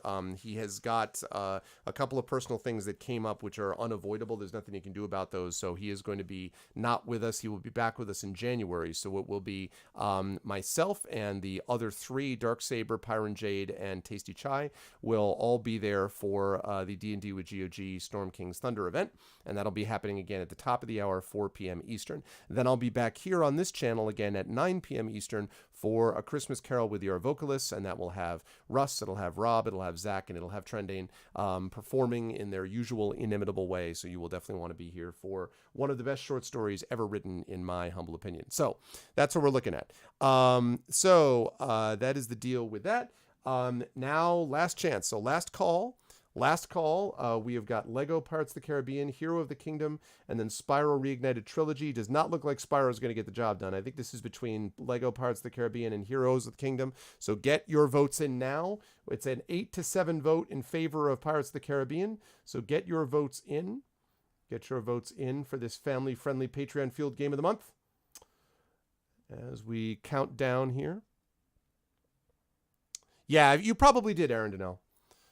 Oh, no problem, dude. No problem. You can, definitely check the VOD. Today was pretty good, actually. Like, they're always good, but today was really interesting. Like, their infiltration methods and all that kind of stuff. So definitely you're going to want to do that. Definitely you're going to want to check it out, I think, Aaron Donnell, because having followed this for a while, like, some stuff happened and there was some details of, like, Inga's past towards the end, which you might have seen that came in, and so a lot of that stuff. So, oh, you wanted the other game to win? Yeah, it's super close too. It's super close.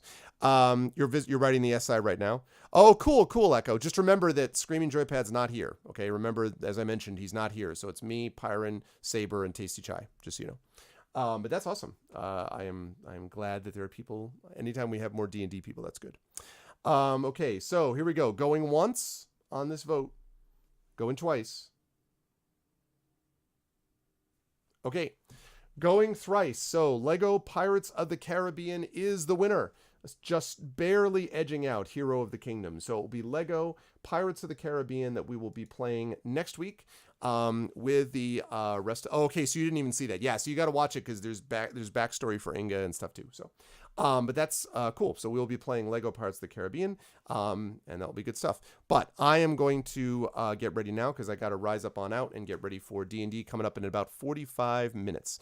So Lego Pirates of the Caribbean will be next week. Now, this week, again, I've got GOG at 4 o'clock with D&D and Storm King's Thunder. Tonight at 9 p.m., we've got A Christmas Carol with your vocalists. Friday, we have got the next session of Esper Genesis. And then Saturday, of course, we've got Curse of Strahd. And then that will close up, I think, all the D&D sessions except for Assignment Impossible, which will be the week after that. And then next Tuesday, of course, will be the Christmas Day holiday stream. Maybe we'll be doing something on Thursday with Terry. I don't know yet. We'll see. Yeah, Lego last cute. I see what you did there. And then, as I say, Friday, we've got the next Friday, we will have hopefully Simon Impossible happening. I'm pretty sure we will, actually.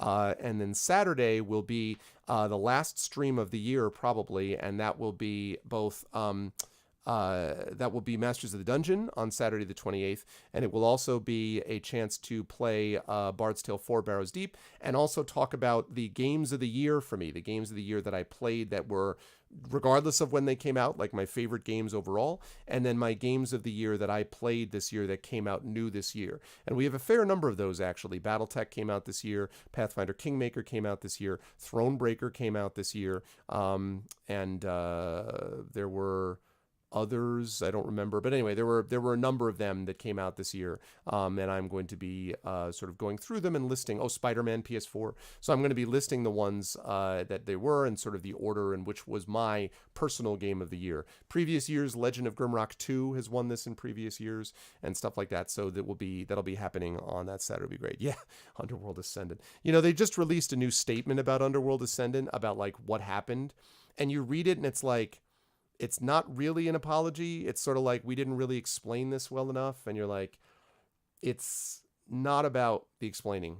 It really is not. It really is just not about that. And it's too bad that you folks continue to think that's what it is about. That it was not that we didn't get what the game was. It's that we didn't want this particular game. But anyway, but no time to talk about that. I got to get on my way. So no raid today. We're going to be, hopefully we'll see you over at GOG at 4 p.m. in about, as I say, a little over 45 minutes, a little under 45 minutes. Hope everyone enjoyed themselves today. If you did, I hope you will follow the channel. I hope you will support the channel by checking out the YouTube with !ArvTube, the Twitter with !ArvTweets, the Steam group, the Discord with !ArvCord, the shop with !ArvShop, the Patreon sitting at 406.96, !ArvTreon for that. Very excited that that's over 400, and hopefully we'll be able to continue to work that up and continue to move that upwards. So thank you so much. Those allowed you to do some inspirations like that.